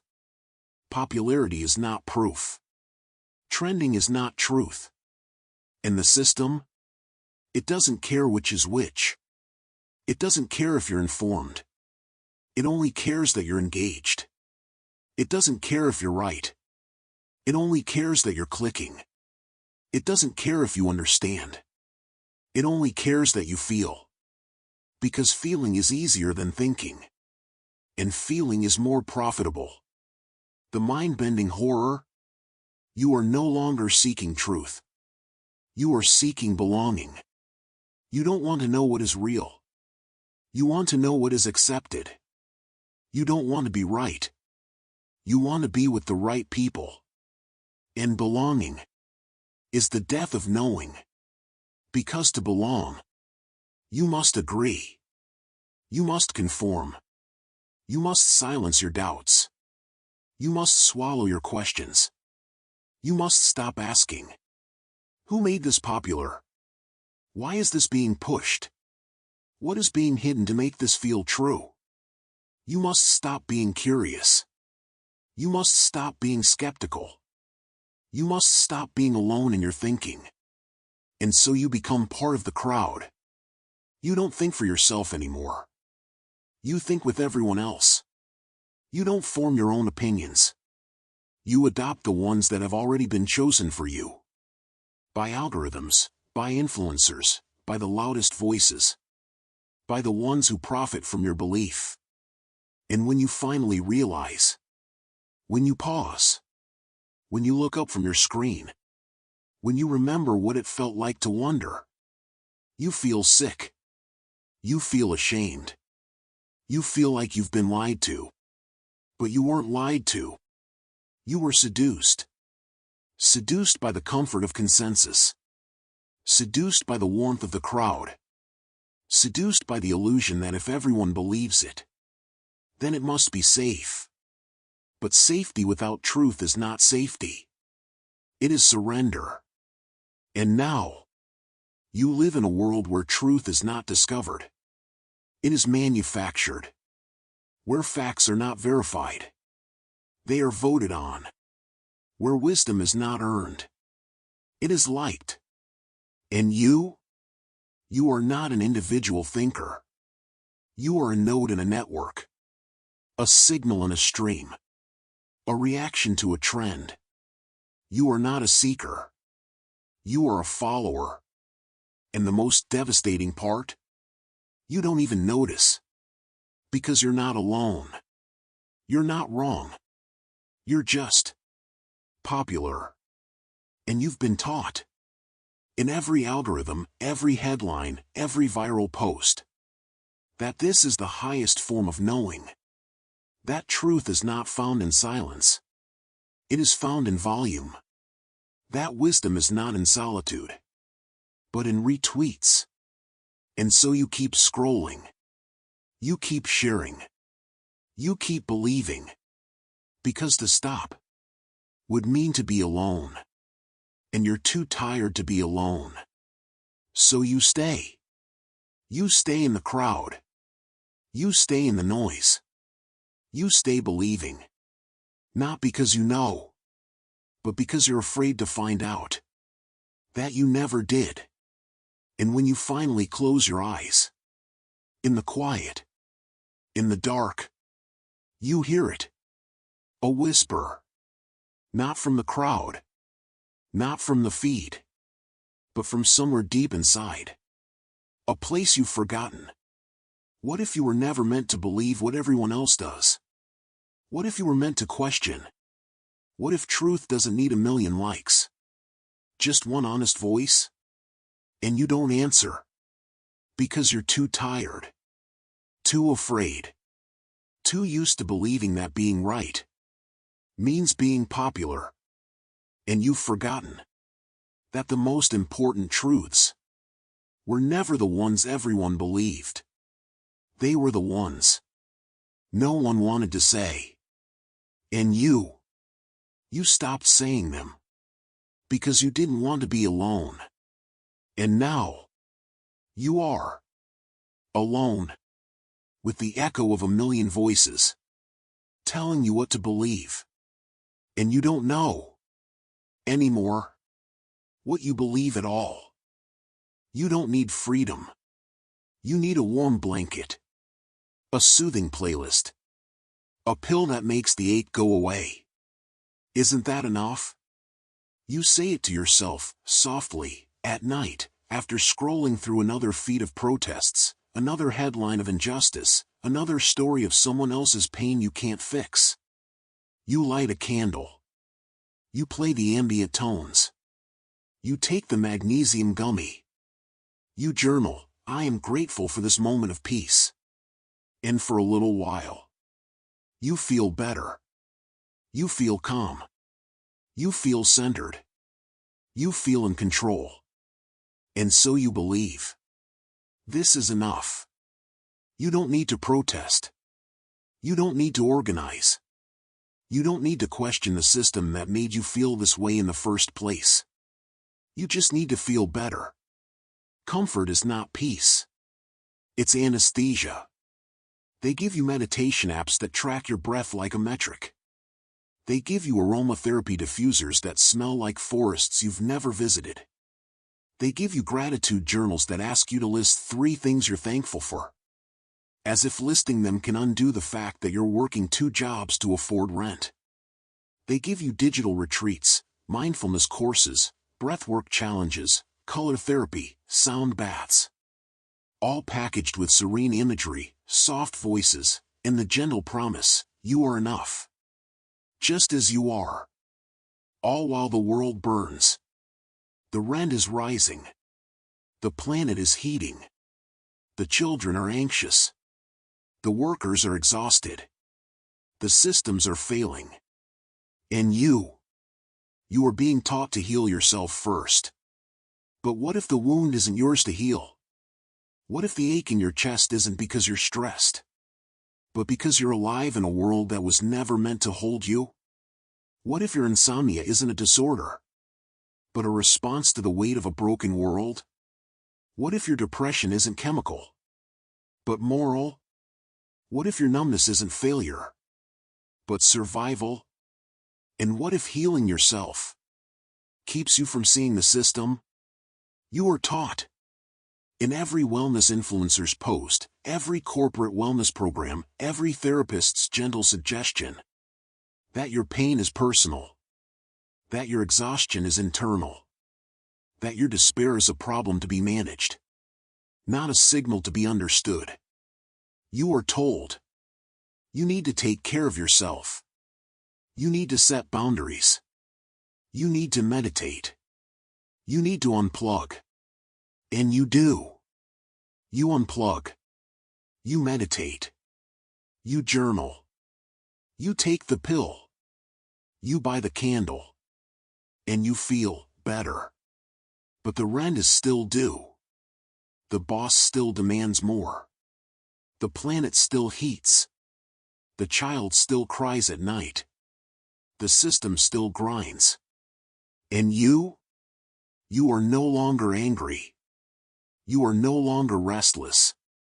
You are no longer asking why. You are calm.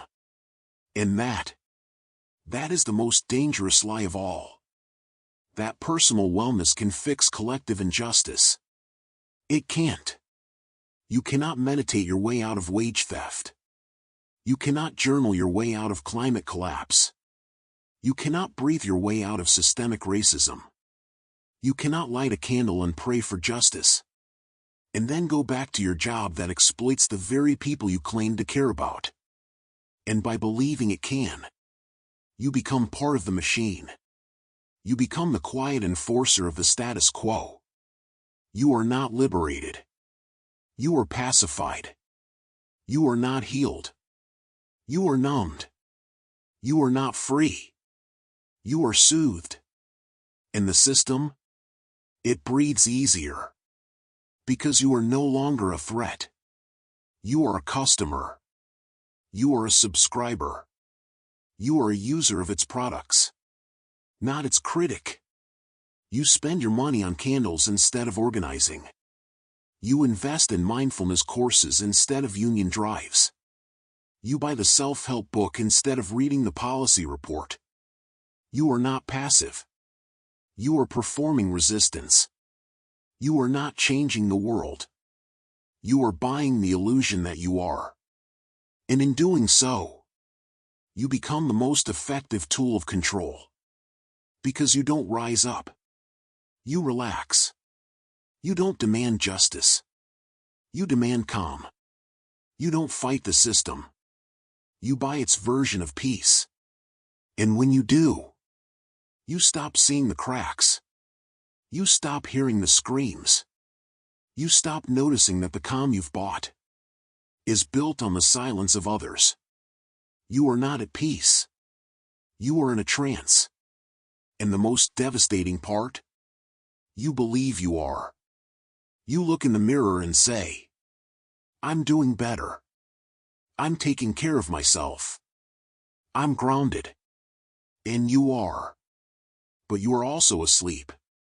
And the world that needs you awake, keeps burning. Because you are too busy being gentle with yourself to be angry with the system. Too busy healing your inner child to protect someone else's. Too busy curating your peace to risk your safety for justice. And so you stay calm, quiet, compliant. Not because you are weak, but because you've been sold a dream. That peace is something you can buy. That healing is something you can do alone. That freedom is something you can find in a playlist. And now, you are soothed. You are soothed to the point of forgetting. That freedom was never meant to be a product. It was meant to be a right, a demand, a collective act, a scream, a refusal, a revolution. And you were never meant to find peace in the quiet. You were meant to find it in the courage to rise together and say, this is not enough. But you've been taught in 1,000 gentle, loving, perfectly packaged ways. That peace is found in stillness. And so you sit. You breathe. You light the candle. And you forget that the world is still on fire. And you are the one who chose to sit quietly in the smoke and call it peace. You think you're better than everyone else. You're so self-righteous. Why do you have to be so difficult? You've heard these words, not shouted, not with rage, but with a sigh, a tired smile, a glance that lingers just long enough to make you feel small. They come from friends who once understood you. From family who loved you before you started asking questions. From colleagues who once laughed at your jokes, now quiet when you speak. They are not criticisms. They are executions. Not of your body, but of your spirit. Independent thought is not arrogance. It is survival. It is the quiet, trembling voice inside you that refuses to accept the story you've been told. It is the moment you look at a tradition and wonder, why? It is the silence after a joke that made you flinch. And you don't laugh, because you know it hurts someone. It is the refusal to nod along when you feel the truth is being buried. It is the decision to read the book no one else reads. To ask the question no one dares to ask. To feel something deeply, uncomfortably, when everyone else has already decided how they're supposed to feel. But systems that depend on obedience. Fear the one who thinks. Not because you're loud. Not because you're angry. But because you're awake. You don't need to protest. You don't need to march. You don't need to post a manifesto. You just need to pause. To hesitate. To say, I'm not sure. To say, that doesn't sit right. To say, what if there's another way? And in that pause, you become dangerous. Because you are no longer a vessel for the narrative. You are a question mark. In systems, fear question marks. They can silence a protest. They can ban a book. They can erase a name. But they cannot easily erase a mind that refuses to stop wondering. So they call you arrogant. As if questioning the world is a personal affront. Not an act of courage. As if seeing the cracks in the foundation means you think you're better than everyone else. Not that you're the only one brave enough to look down. They call you self-righteous. As if caring about truth is a moral superiority. Not a basic human responsibility. They call you difficult. As if your refusal to be quiet is a burden. Not a gift. And in calling you that, they make the rest of you feel guilty for not being like them. You begin to wonder. Should I stop asking? Should I just fit in? Should I smile when I'm uncomfortable? Should I say nothing? So I don't ruin the peace? You start to apologize for your questions. You soften your tone. You say, I'm sorry, I didn't mean to sound like I know better. You bury your thoughts under layers of maybe I'm wrong. You stop reading the things that challenge you. Because you're afraid of being called difficult again. And over time, you become quieter. You become smaller. You become safe. But you are not healed. You are not at peace. You are not free. You are just ashamed. Ashamed of your own mind. Ashamed of your own curiosity. Ashamed of the fact that you still care. Even when it costs you. The final truth? The system doesn't fear rebellion. It fears awareness. Rebellion is loud. It is visible. It is predictable. It can be contained. It can be labeled. It can be turned into merchandise. But awareness? Awareness is silent. It is slow. It is private. It does not gather crowds. It does not make headlines. It does not need a microphone. Awareness is the moment you lie awake at 3 a.m. and realize you've been living someone else's life. Awareness is the moment you look at your reflection and don't recognize the person staring back. Awareness is the moment you realize this is not how it was meant to be. This is not how I was meant to live. And awareness begins with one question. One quiet. One lonely. One terrifying question. What if I'm not supposed to be here? Not what if I'm wrong. Not what if I'm too much. Not what if I'm alone. But what if I'm not supposed to be here? Because if you're not supposed to be here, then the system isn't broken. You are not broken. The system is wrong. And if you ask it, you are no longer safe. You will be called arrogant. You will be called difficult. You will be told you're not like everyone else. And you will be pushed. Gently, lovingly, with tears and hugs and well-meaning advice. Back into the fold. But if you ask it, you are finally free. Not because you have answers. Not because you've found the truth. But because you've dared to ask the question. And in asking it, you reclaim your mind. You reclaim your soul. You reclaim the right to wonder. You are no longer a cog. You are not a customer. You are not a follower. You are a question. And questions cannot be controlled. They cannot be bought. They cannot be branded. They cannot be silenced. Not forever. Because once you ask, what if I'm not supposed to be here? You will never stop asking. You will ask it in meetings. You will ask it in relationships. You will ask it in silence. You will ask it in dreams. And you will no longer apologize for it. Because you now know. The greatest act of rebellion is not to shout. It is to think. And to think. Even when it costs you everything. Even when you're called arrogant. Even when you're called difficult. Even when you're told you're too much. Even when you're told, by the ones you love, that you should stop. You stop. Only when you stop breathing. And you are still breathing. Still wondering. Still asking. Still alive. And that is the only thing they can never take from you. Not your job. Not your voice.